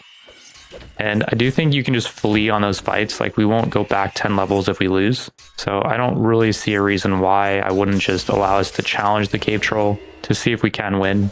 And I think we'll just treat the cave troll raid boss as kind of just like a fun test thing that I'll do every, 10 levels or something to see if we can beat him. For battle 150, we unlock the free black market. We can now choose access to the free black market when starting a new clan. It grants access to all items for free, enabling sandbox mode. Oh, well, I don't really care about sandbox mode too much, but that's cool for anyone who does care about that. The main thing that's cool here is we get another artifact. These are all looking kind of bad, I think. I do think we will just reroll the shop for 3k, which is a bit painful. But we do find some boots of speed here. Battle raises the speed of the wearer equal to 100% of the fastest ally. The wearer is far from the enemy, increases speed by additional 25%. Gain +1 dex on level up. That could be good for our bowman dude, who's currently using the Cane of the Ancient, which is lowering his speed. I wonder if the boots would stack with the Cane of the Ancient to increase his speed, but he'd also take lower damage and increase damage dealt. We could also give the boots over to a Beastmaster and remove the poison vial. That could be the play, actually. We can make our boars really fast. I kind of feel like that's not the play because we generally just want our Beastmasters to be really tanky. So let's actually just reroll. I do find some more blueberries, Epic Tome of Insight. I don't really like this stuff too much. I want to find something more cool, I think. Same crap. I'm pretty sure we're on a specific biome, so we're only going to see this certain types of artifacts. But yeah, let's reroll. And Razor Blade Ring. Increase crit chance and crit damage. Crits have a fixed chance to apply Fracture debuff, which reduces all resist by 25%. Whoa. It doesn't give stats on level up, which I don't like that part. But obviously that would also be really good for Thorum. Could also go pretty hard on Durin who is currently using the Dice of Fate with the Cursed Amulet. We could just get rid of the Cursed Amulet and give him over the Razorblade Ring. Yeah, I'm going to do that. Give the Razorblade Ring over to Durin. We don't know what his crit chance currently is, but he also just has a sharp passive, so crit chance scales really well on him. And I do think it works the same on casters as it does on physical DPS. So yeah, big upgrade for that dude. For winning that battle, we did also get a lot of gems. And I'm thinking we want to invest points into wisdom for our healers. 5 more wisdom for our healers seems pretty good. And then we can also get more gold from battles if we invest into this. Let's just invest as much as we need to. We get 6% more gold from battles. Yeah, I like it. And alrighty, I think it's time to challenge the cave troll. If we do win, we get this really good necklace, which gives physical resist and gives +1 stam and strength on level up. So it's giving us 2 stats on level up, which is unheard of from any artifacts so far, right? So that would be amazing. He will cleave, which hits the main target for double damage and anyone close to it for normal damage. So that could be bad with our formation. He also increases damage if his HP is below 20. He will fear us every 10 seconds, and he can activate Nightmare, which I don't know what that does. I looked around on the wiki to try to see what that does, and it doesn't say. So we'll just find out, I guess. Toughness increases physical resist and thunder resist. He also has regeneration, so it would be good if we can find a way to get him to bleed. And he is immune to frozen, chance resist all their debuffs, and he enrages after 3 minutes. Increases damage dealt by 2% for every second that passes. So if you don't down him in 3 minutes, then it's pretty much over. To counter the regeneration, I'm going to give the White Reaver set over to our World Breaker guy, and he now has a 30% chance to cause bleeding for 10 seconds, and that's a heal reduction debuff. And yeah, let's see how this fight goes. So again, I'm going to allow us to retreat from the battle if this does fail. On the White Reaver guy, got too close. Although he kind of pumps some damage in the cave troll. Well, okay, maybe not. Cave troll's health is kind of going up. We can see his exact health here if I hover over. I think... Wait, I was looking at one of our dudes. Never mind. We're actually stomping this dude. What the frick? He's at 40%. He's going to enrage in a second, but... Okay, we could have fought this earlier. Well, now we know. He dropped a legendary. Eternal mode, battle cards will no longer show the orc lineup. That orcs will spawn endlessly in the chosen biome. Whoa, be kind of fun. And wow, the necklace he dropped is a legendary. Does that always happen, I wonder? We also get Potion of Traits. Randomly change the passive of a veteran dwarf. Given to a normal dwarf without passive, grants a random one, transforming him into a veteran dwarf. That is so cool. It is a random though, so I don't know who would want to give that to. But yeah, huge freaking gains there. And we do get a dark crystal just randomly in the shop. This thing absorbs 30% of the magic receives and stores it, and releases all storage energy, dealing damage and knocking enemies back. So it's like the opposite of the holy crystal. I think we will pick it up just for some extra magic resist if we need it. And I will give Thorum back his Titan stuff. The question now is, who do I want to give the Troll Tooth necklace to? It would obviously probably be good for our tank, but I do like the blueberries on him, and the Ham Hock seems really good as well. Probably should just replace the blueberries though. Yeah, I think we do that. He can only use them 6 times per battle anyways, and they just give him 1 int every battle pretty much. He's been using them, but now he's just going to get +1 stamina and strength on level up, and he's tankier. I think that's better. Question is, who do you want to give the Potion of Traits to though? I'm thinking maybe the Beastmaster that's cold-blooded.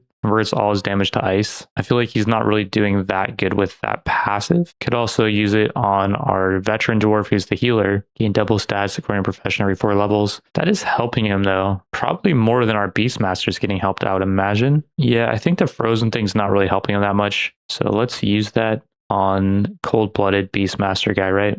Yeah.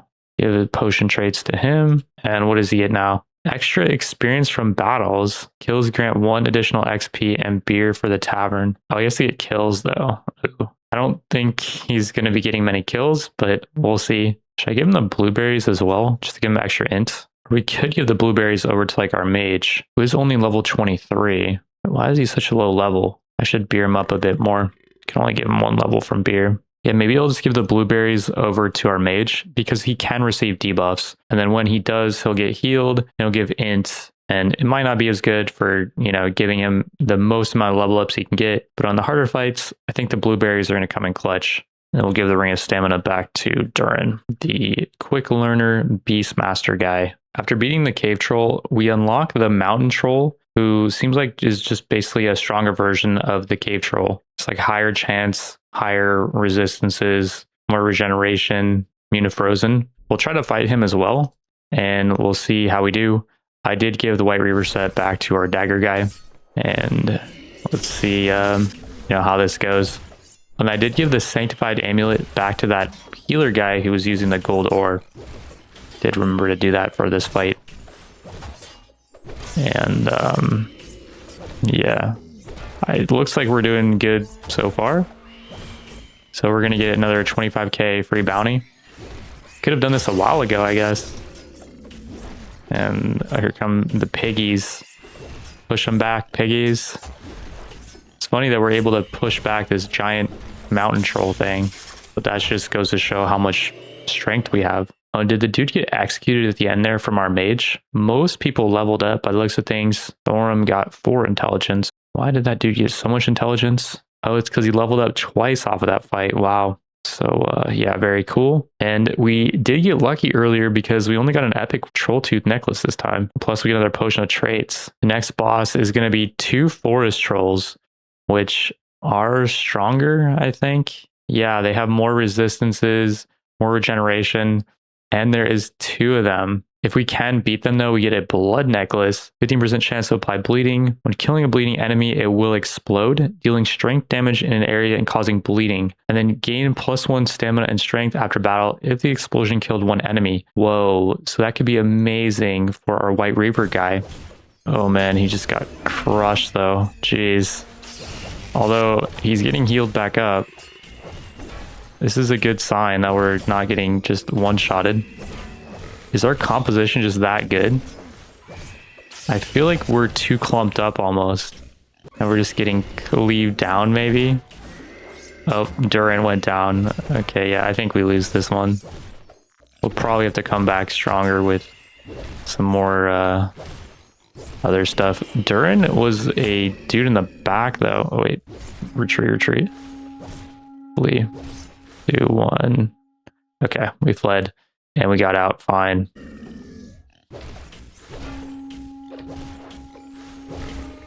And we are now finding another elite fight, but they do have Thunder Mage orcs, so I'm thinking we should be okay here. Although Grimnar is kind of getting crushed on. He's getting down to about half, which is a little bit scary. And I did forget to fix our formation, so we're kind of spread out. I want to go back to that formation where we're kind of clumped up. I think that's the best way to do it. And it looks like we will be fine here.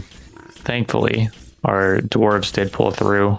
At some point, we did also complete a quest. We killed a noxious dude, get 100 gems from that. We're now up to 362 gems. I guess we got a bunch for beating those cave trolls. Let's just invest them all into wisdom. And our dwarves now get 14 extra wisdom. And we actually could have picked up pain suppression. We take reduced damage for 3 seconds after using an ultimate. That seems pretty good. For winning battle 155, we get a free artifact. Amulet of Warding is new. Receiving shocked, burning, or frozen, there's a chance to nullify it and gain immune for 1 second. The amulet gains 1 resistance against the element with the most nullifications after battle. Whoa. This thing is only good quality. We do have a rare dark crystal, absorbs 35% magic damage received. Whoa. I kind of like the healing crystal more though. And yeah, let's reroll, try to get a higher quality thing. To get a higher quality Amulet of Warding, has a 70% chance to nullify. That seems good for like a Beastmaster potentially. Although I think we get higher quality stuff here. Let's try to get an epic at least. There we go. Gives 40% magic damage reduction. Wow. I think the biome that we're in, the cave, only drops dark crystals. Doesn't drop the holy one, I'm guessing. And over here we have Gauntlets of Swiftness.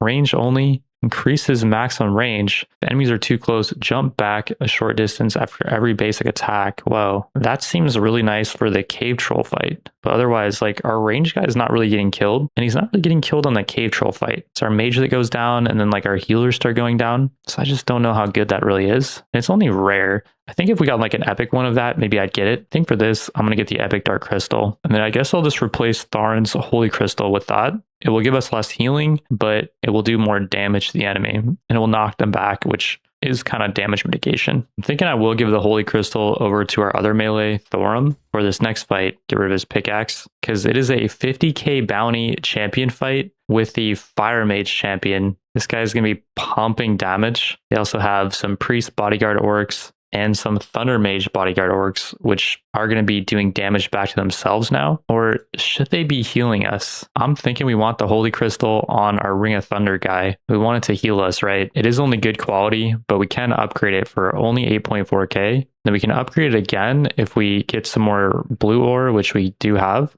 You can upgrade it to epic and it absorbs 32% now. I think that's like our most important item that we have for this next fight. And yeah, let's try it out. Well, don't go 4 speed.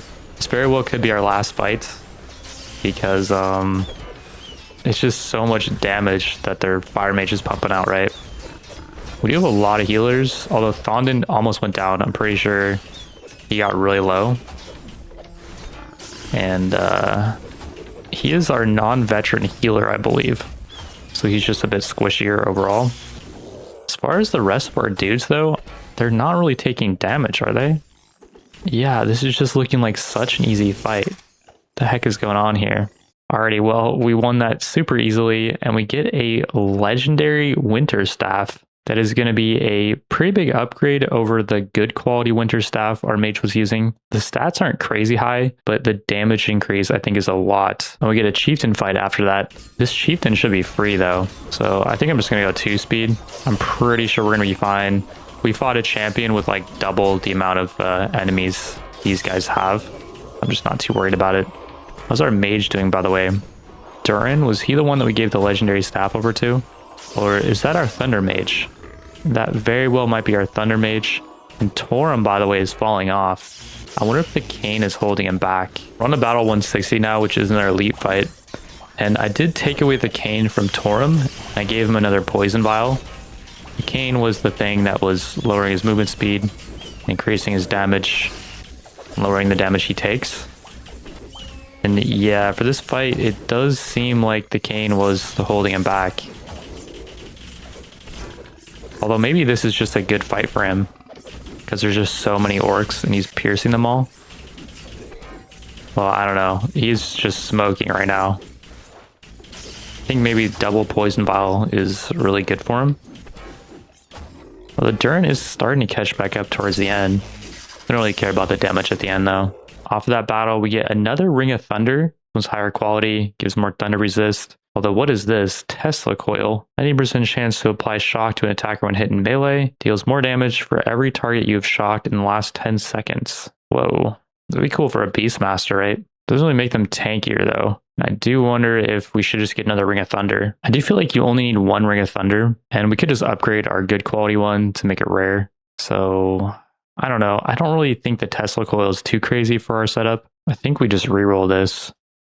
We got another Potion of Traits. It randomly changed the pass on a veteran dwarf. Or what about another Cane of the Ancient? Is the Cane of the Ancient good? Minus 28% damage received and plus 42% damage dealt. I feel like that's so good, but it was making our bowman guys suck, I think. We're kind of running out of artifact slots, so I'm thinking the Potion of Traits is just going to be the best way to go. We can save that for when we find another veteran dwarf in the shop. We try to re-random his traits to something good. And speaking of which, we can upgrade the shop for 86k, and it unlocks Shoulders of the Boar, which is that a part of our boar set? Oh yeah, the Beastmaster has a boar set. If we get 4 pieces, it will increase the maximum number of boars by 1. Summons 1 boar at the start of the battle. Okay. Fast forward a few more battles. I upgrade our Scare Brooch from green quality up to rare quality, and then I decided screw it. We're just going to upgrade it to epic because that is a great relic for really any of our healers. We also did pick up an epic poison vial from the shop, which is 3% more chance to poison than our blue one. We also finally found the last piece to the Titan set, and completing that set is going to give Thorum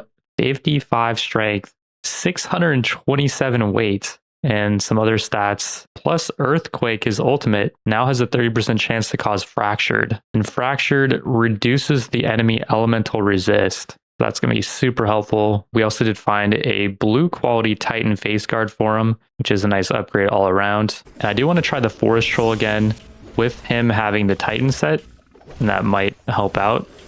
Although, I don't know, he's getting crushed still. I don't think we have this. Durin almost got taken out. And he got feared. 6 stacks of it, I think. It says feared 6. And then it's going to turn a nightmare, I think. This guy has feared 5. And crap. Yeah, people are getting crushed. Okay, that does not work. Battle 170 isn't their elite fight. And I was originally thinking I would just skip over a few of these elite fights because it seemed like we were doing okay. But the previous elite fight, Grimnar did get down to like half HP. I will say here they do have 4 Thunder Mages, which are healing us. So I think we should be fine. Although you can see like everyone is getting debuffed. We got bleeds going on in our back line, which is reducing healing done by 50%. Everyone seems to be getting feared as well, which is reducing their damage. And yeah, these elites are kind of nasty. They're kind of getting through Grimnar, getting to our backline. And off of that, we get Frost Armor. Increase the weight of the wearer by 25%. 11% chance to inflict Frozen on the attacker when hit in melee. That would obviously be really good for our tank, but it is only good quality. And our tank is really good stuff to reroll. Orb of Mana, only good quality. Let's just keep rolling. Archangel Figurine. Heals have a 28% chance to remove a single stack of a debuff. Is that good? Let's try it out. And I'll give it over to one of our healers using the Healing Rain Staff, which I don't know what I'm going to replace though. Probably just replace Sanctified Amulet for one of them, for our crappy one, because he's not really pumping out that much heals anyways. We'll see how that works in this Chieftain fight, which is only a 9k bounty Chieftain fight. Let's see, ours are debuffs getting removed from the Healing Rain using the Archangel Figurine. If we hover over Thondon, it says it's procced 7 times. That's pretty good. 7 debuffs removed. I think that's worth it over increased healing power for him. I also do wonder if like we need more healers. Like, is our composition good? Run another Chieftain fight, which is only 15k bounty, but there's 6 of these Bone Archer Elite Orcs. I feel like Grimnar is just absorbing all their arrow fire though. And those Bone Archers don't pierce, I think. So yeah, easy peasy Chieftain fight. And that Chieftain does drop a epic Staff of Thunder, which has an ultimate tornado. Why is it not Staff of Tornado? I guess the main part is the Thunder effect. I don't know. I don't think we're going to use that just yet. Then we get another White Reaver weapon, which is good. We'll put that in the inventory, and then we get one more good quality of those weapons. We can combine it. Then we need one more rare to make an epic. New elite fight. We'll definitely take the one on the right with the Thunder Mage Orcs. I just don't want to risk it. It's a little bit less bounty by like 800, but with the Thunder Mage Orcs here, well, we can slow it down a little bit. With the Thunder Mage Orcs here, I feel like we're going to be fine. Otherwise, anything really could happen on these like 12k bounty elite fights. I feel like the healing reduction their thieves are providing is going to start biting us in the butt at some point if we can't cleanse it off. Which, by the end, I'm seeing no one has any healing reduction on them. So maybe that Staff of Water is cleansing everyone pretty well with the Archangel Figurine. Off that elite fight, I decided just to reroll till we found something good quality. We found another Potion of Traits. It's our 3rd one so far, and I'm just going to keep stacking these up. A couple battles later, right before our next elite fight, we find another Veteran Dwarf who has Born Defender. Increases chance to block when wearing a shield by 10%. We already do have a super fat tank and a good backline mix with these Beastmasters being pretty tanky as well. So we are going to re-random his traits. He was not born to be a defender. He was born to be something else. And he is now wise, so he gets more mana regen and its ultimate costs less mana. That is great for a healer. And we currently have some healers that don't have any traits, like Thondon is not a Veteran Dwarf, so he will be retired. We'll take his beer and we'll give it all over to Faldur, who was a born defender. But what's funny is he came with the Divine Staff, so his real passion was actually healing, I guess. And already after pumping all of our beer into him, he's now level 48, and he's just going to be a fatter healer than our last one. And I'm wondering if we should give him over the Archangel Figurine with the Staff of Water combo, like the guy we replaced him with was using, because with his passive, he'll be dropping more healing rains, and that will be removing more debuffs. Seems like a pretty potent combination. We'll hope that he's going to be enough to do Victory 180, and my sound is currently off, so we're going to have to do this without any sound. But essentially, we do have some Thunder Mage orcs in the enemy lineup, and that is going to be healing us.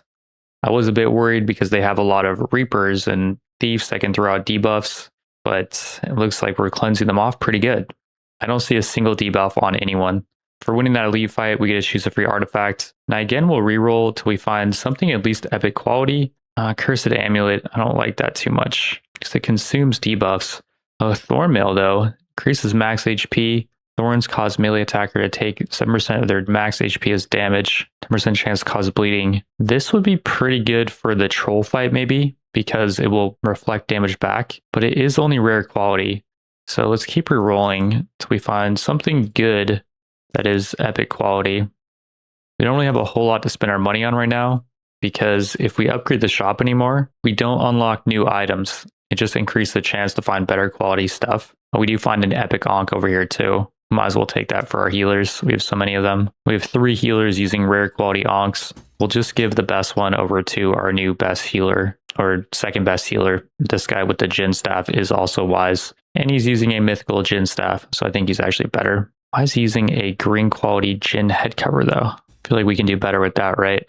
Let's give it more weight is not good. I crafted on the wrong biome. Stamina, weight, and physical resist only on this biome. Well, we'll give it physical resist. Then a few battles later, we will now upgrade it because we are in the snow biome, so we can get wisdom, ailment chance, and ice resist. We do get wisdom, very nice. We can compare that Jin helmet to this blue quality one that our other healer's using. It's quite a bit more wisdom. In the shop after that battle was also a legendary scarecrow, and part of me does really want to pick this up because it is legendary, but I don't think I'll give it to anyone just yet because we need 5 staff wielders for our wizardry formation bonus, so they have a chance to reactivate their ultimate. I could even end up replacing one of the Beastmasters because I don't really know how useful they are. We could make them like a support scarecrow guy that can CC enemies and also heal. I do wonder how much the Beastmasters are actually doing in these fights. And same with like Thorum Copperbane with his AoE Smasher Titan weapon. Although, okay, I did see a bunch of knockbacks just now. I'm seeing a lot of people getting knocked back actually quite far. And part of that may be from Thorum's weapon smashing things. It is kind of hard to see what's going on. Can zoom in quite a bit, but there's just so many people. It's just hard to tell what's going on. I am seeing Thorum knocking people back, I'm pretty sure. I do think that is really helpful to just negate damage. So I think he's fine. Are the Beastmasters doing their jobs though? Well, that was another elite fight. And we get another epic Ankh. Might as well just pick that up. We get some rare quality Titan shoulders. That'll be our second one. And part of me does want to reroll the shop to try to find some good stuff here, but I might just wait to upgrade it again. After a few more battles, we farmed enough to upgrade the shop. We farmed some more so that we have enough to reroll quite a few times. Let's see if we can get anything really good quality.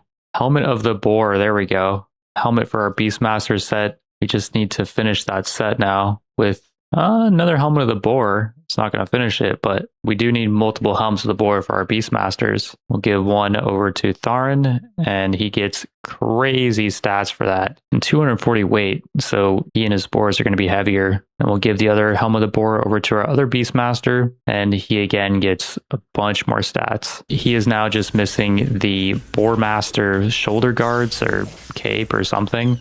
And yeah, we'll be able to reroll a bunch more after this elite fight, which is looking a little bit rough actually. 2 of our casters, actually our hunter guy, and one of our healers, I believe, did get killed already. That is not good. We are not putting that much of a dent into these guys. Well, it looks like this might be it, boys. I don't know exactly what happened, but I guess we need more heals, more support. We are getting feared pretty bad, right? Yeah. Although we're kind of recovering. We're getting bled as well. And our tanks are staying up, so that's really good. I don't know what the heck happened to Thorum and Faldur, but we don't need them.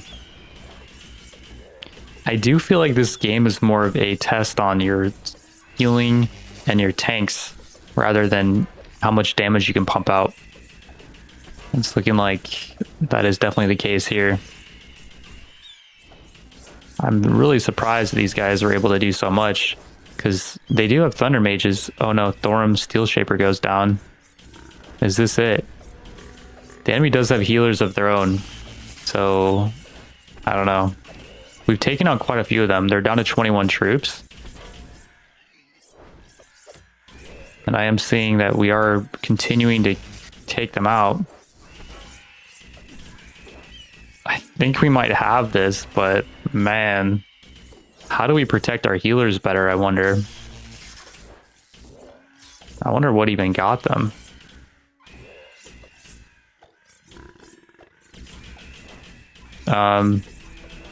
Yeah, I think we're good. I'm pretty sure I could just 2 or 3 speed this towards the end because we're pushing them back, but it's taking a while. Although we can see the skull sign here indicating that they're about to get absolutely rolled. And yeah, they just get one shot because we pushed them back too far. Well, already that was a bit of a wake-up call. I don't know if we reroll this artifact shop. I guess we do. Hope that we get some good artifacts. Boots of Speed might be the way, but it's only good quality. I guess we reroll one more time. We're pretty much out of money. And we find an Epic Ankh. Okay, we'll take that. And we do find shoulder guards of the boar as well. I sold a couple things and we can't afford them. And then I'll give those shoulder guards of the boar over to our Holy Crystal, Ring of Thunder, Beastmaster guy. And not only do they give him a bunch more stats, they will complete the boar set, which will increase the maximum number of boars and summon one at the start of the battle. And that boar will have the Lightning Rod Holy Crystal effect, which I think is good. And then I just realized we have 2 Epic Ankhs that I was not giving to our healers. They were using rare ones. And already a few more battles later, we farm some more money, keep re-rolling. Tome of Insight. Nah, I don't think we care about that too much. Just keep going for broke, I guess.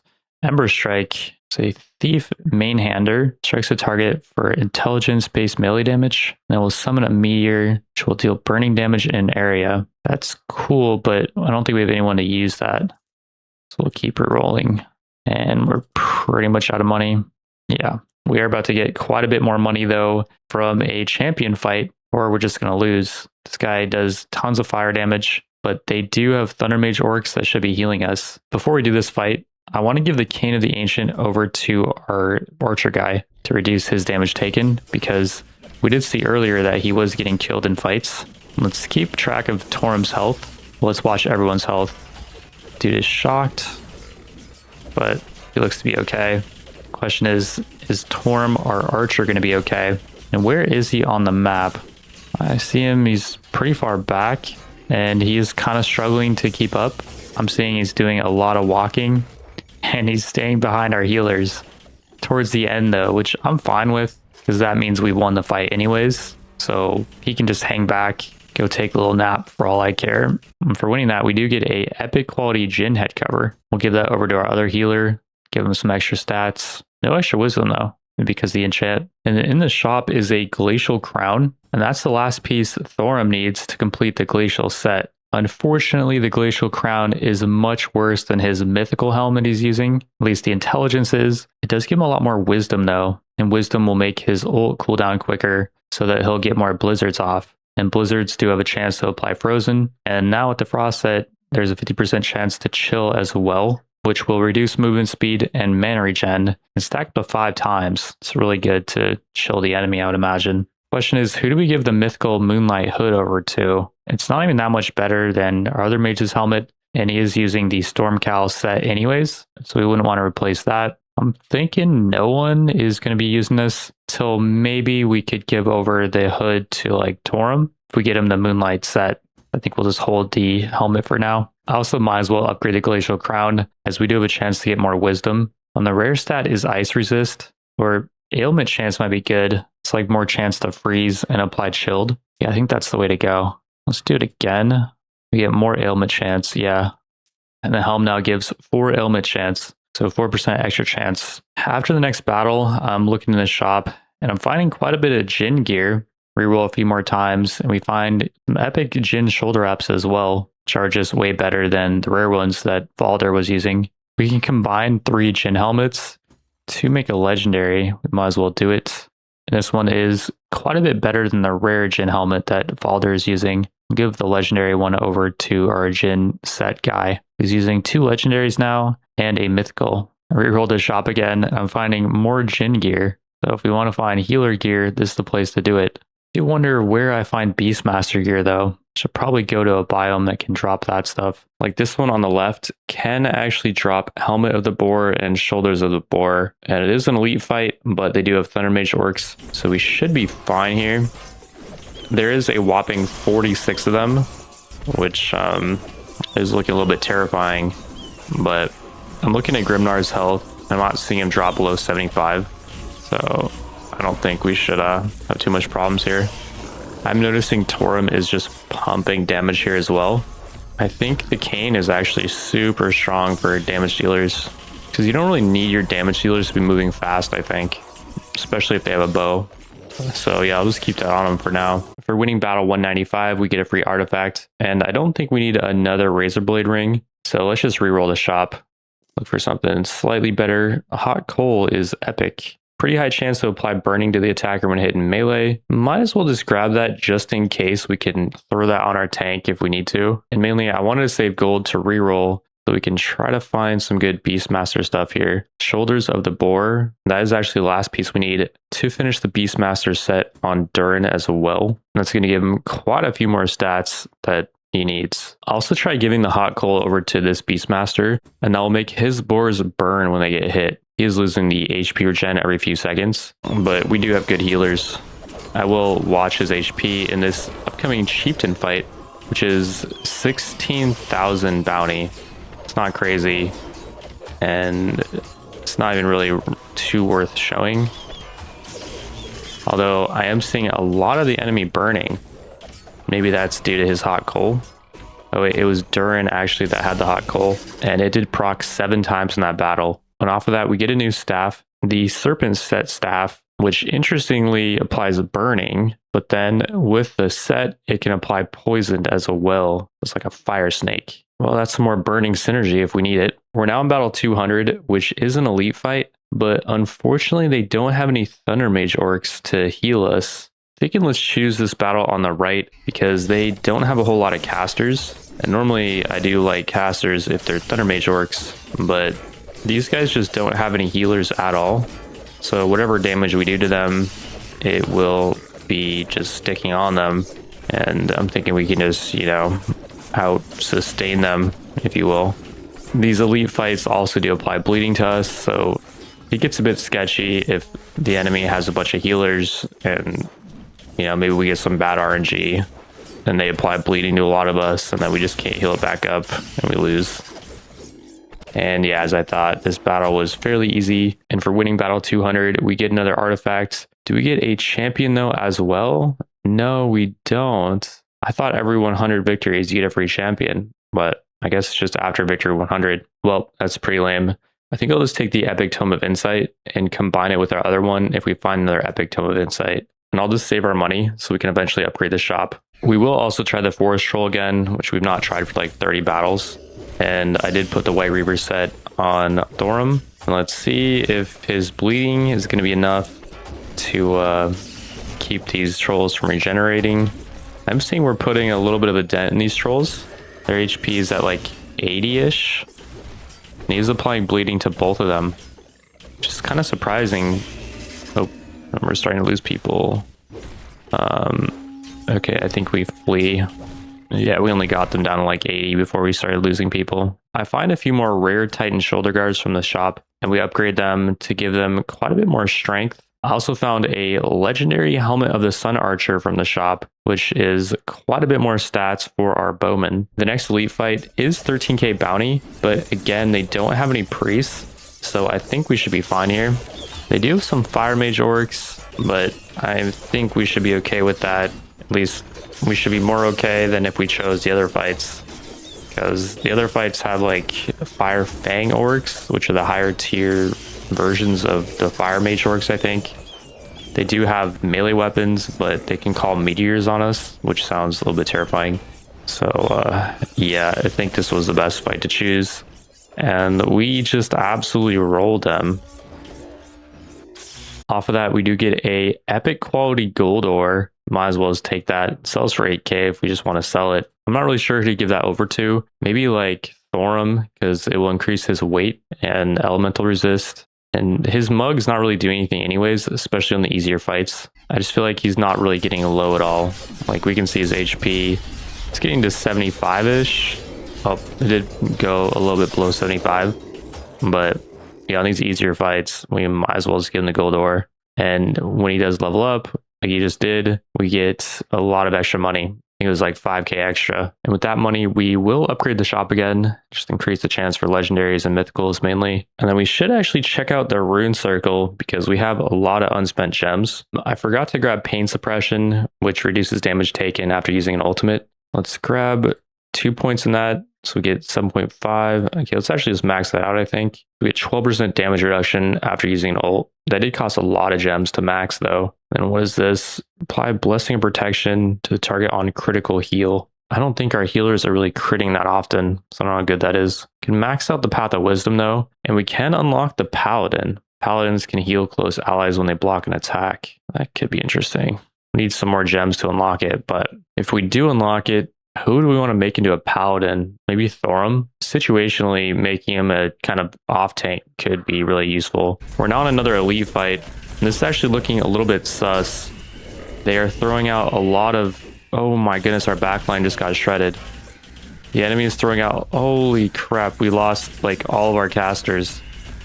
So they're throwing out a lot of crows, which are hitting our backline, but our front line is managing to just out-tank it. So I think we might be okay here, although Thorum is getting stuck in the back, and he is getting shredded. There goes Thorum. Crap, that's not good. Our Beastmasters are absolutely carrying this, though. They're pushing these dudes back, and Grimnar as well is doing a good job. Wow, this could have been the end. And I was just thinking, like, dude, we've beat the game pretty much. Like, we are not really taking damage from any of these fights. But then, yeah, these casters that throw out the crows, they are just nasty.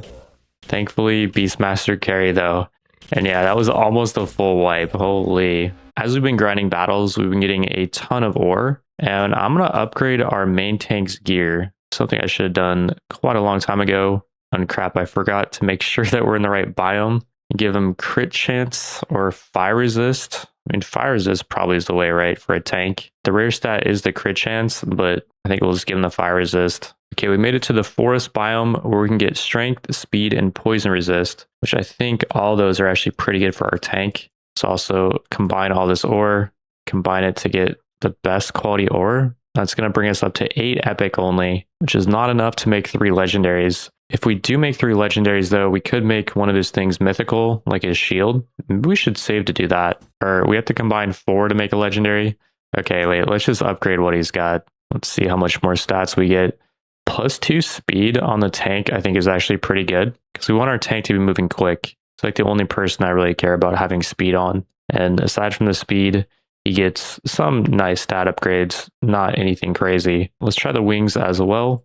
We'll upgrade them and take the speed probably, or the strength. 5 strength is a lot, but kind of want the speed on him. Let's just make him quick. And here's the bonuses he gets from making the legendary wings. Again, nothing crazy. On Battle 217, we get the biggest champion fight we've seen so far. It is a Thunder Archer champion. It's going to be doing a lot of lightning damage.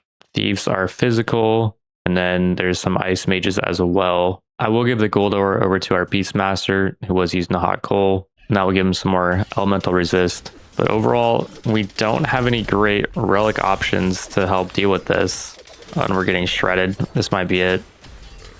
We are freezing a lot of them, though, which is nice. A lot of their melee guys are getting frozen.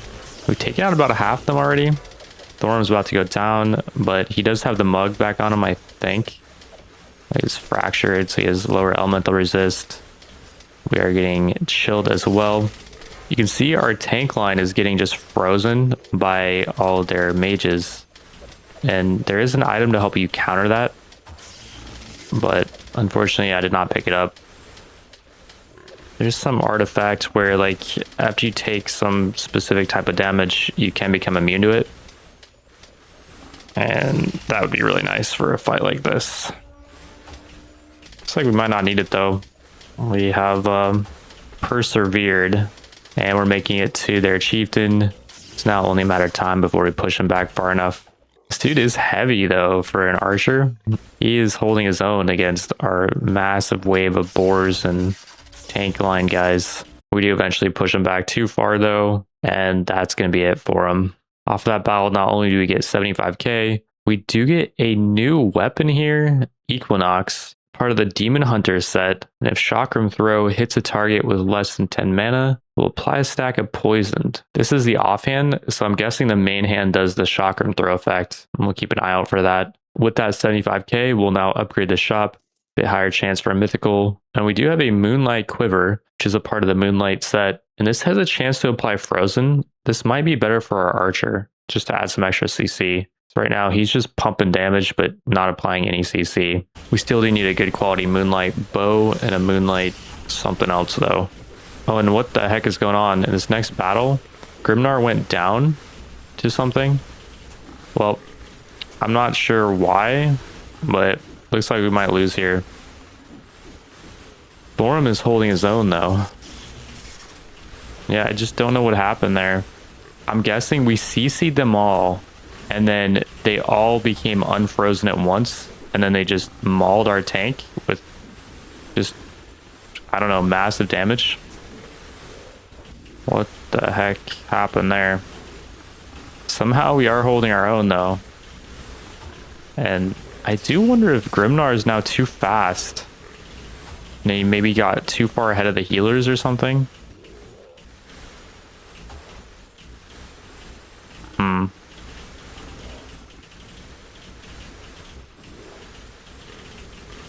It's funny, they have like 22 mages just stacked up on each other.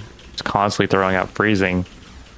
But our healers are just not getting frozen and we survive.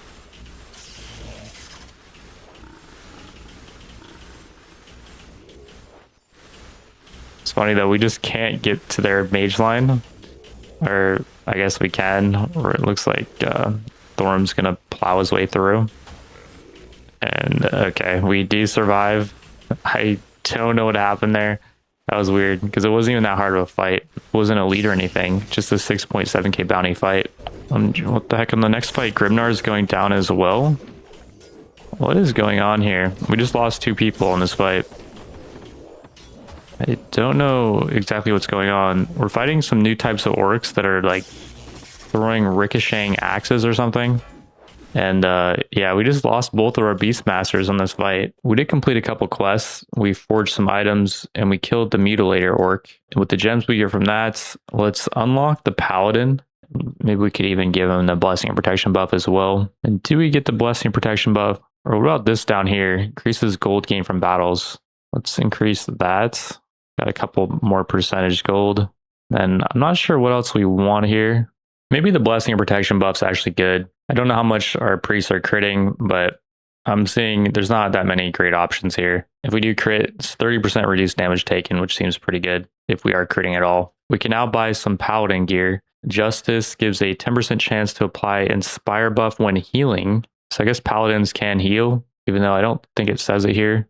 But then the shield says it will leap forward and block all incoming damage until the next attack, which has increased knockback.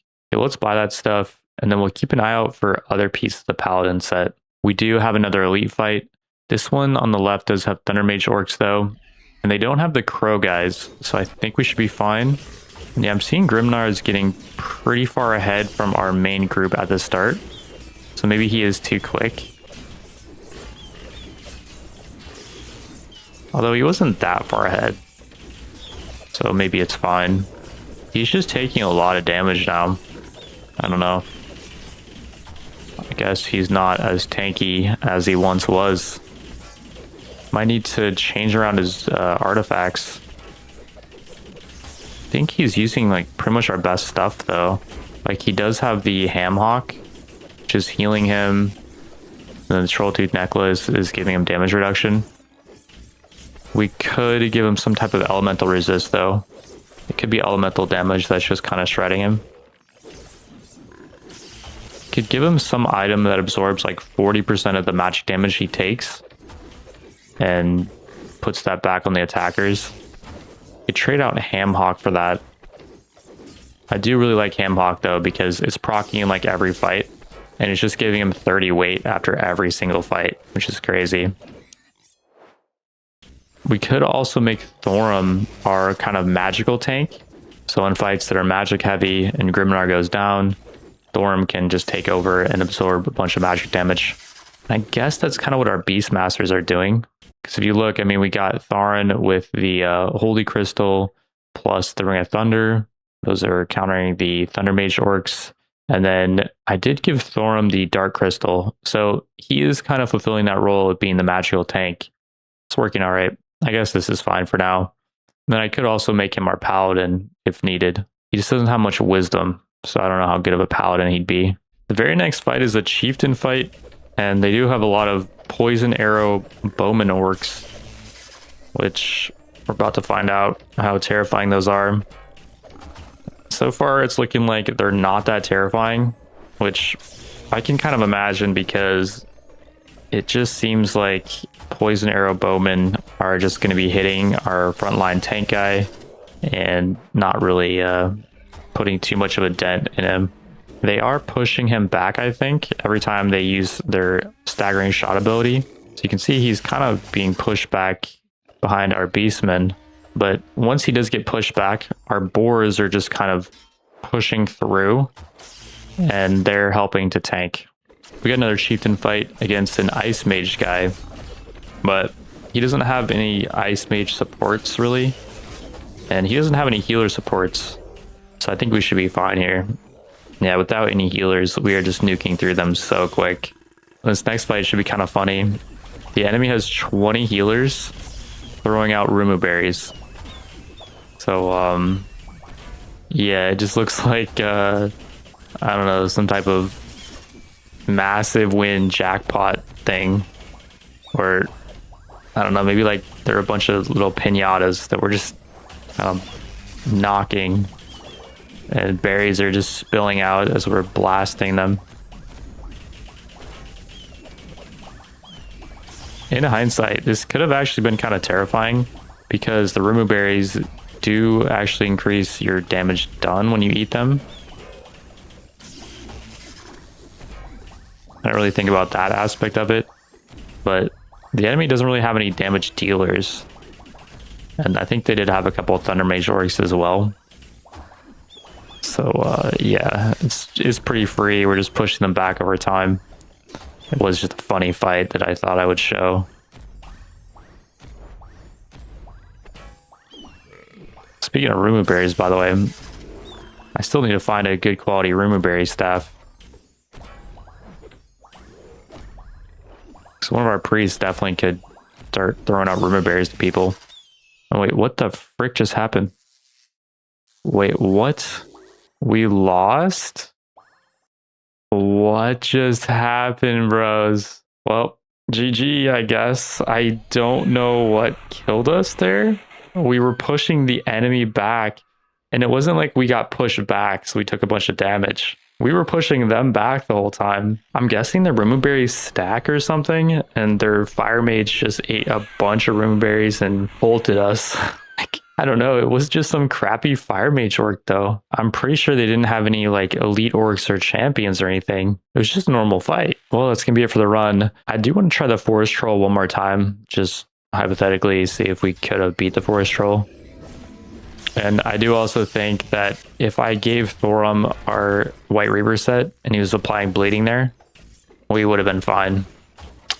Could have also given like some kind of bleeding ring to our bowman, who is piercing enemies, and making the enemy bleed would have made it so they wouldn't have been able to sustain that long. Unfortunately, it is looking like we are actually able to maybe kill these trolls.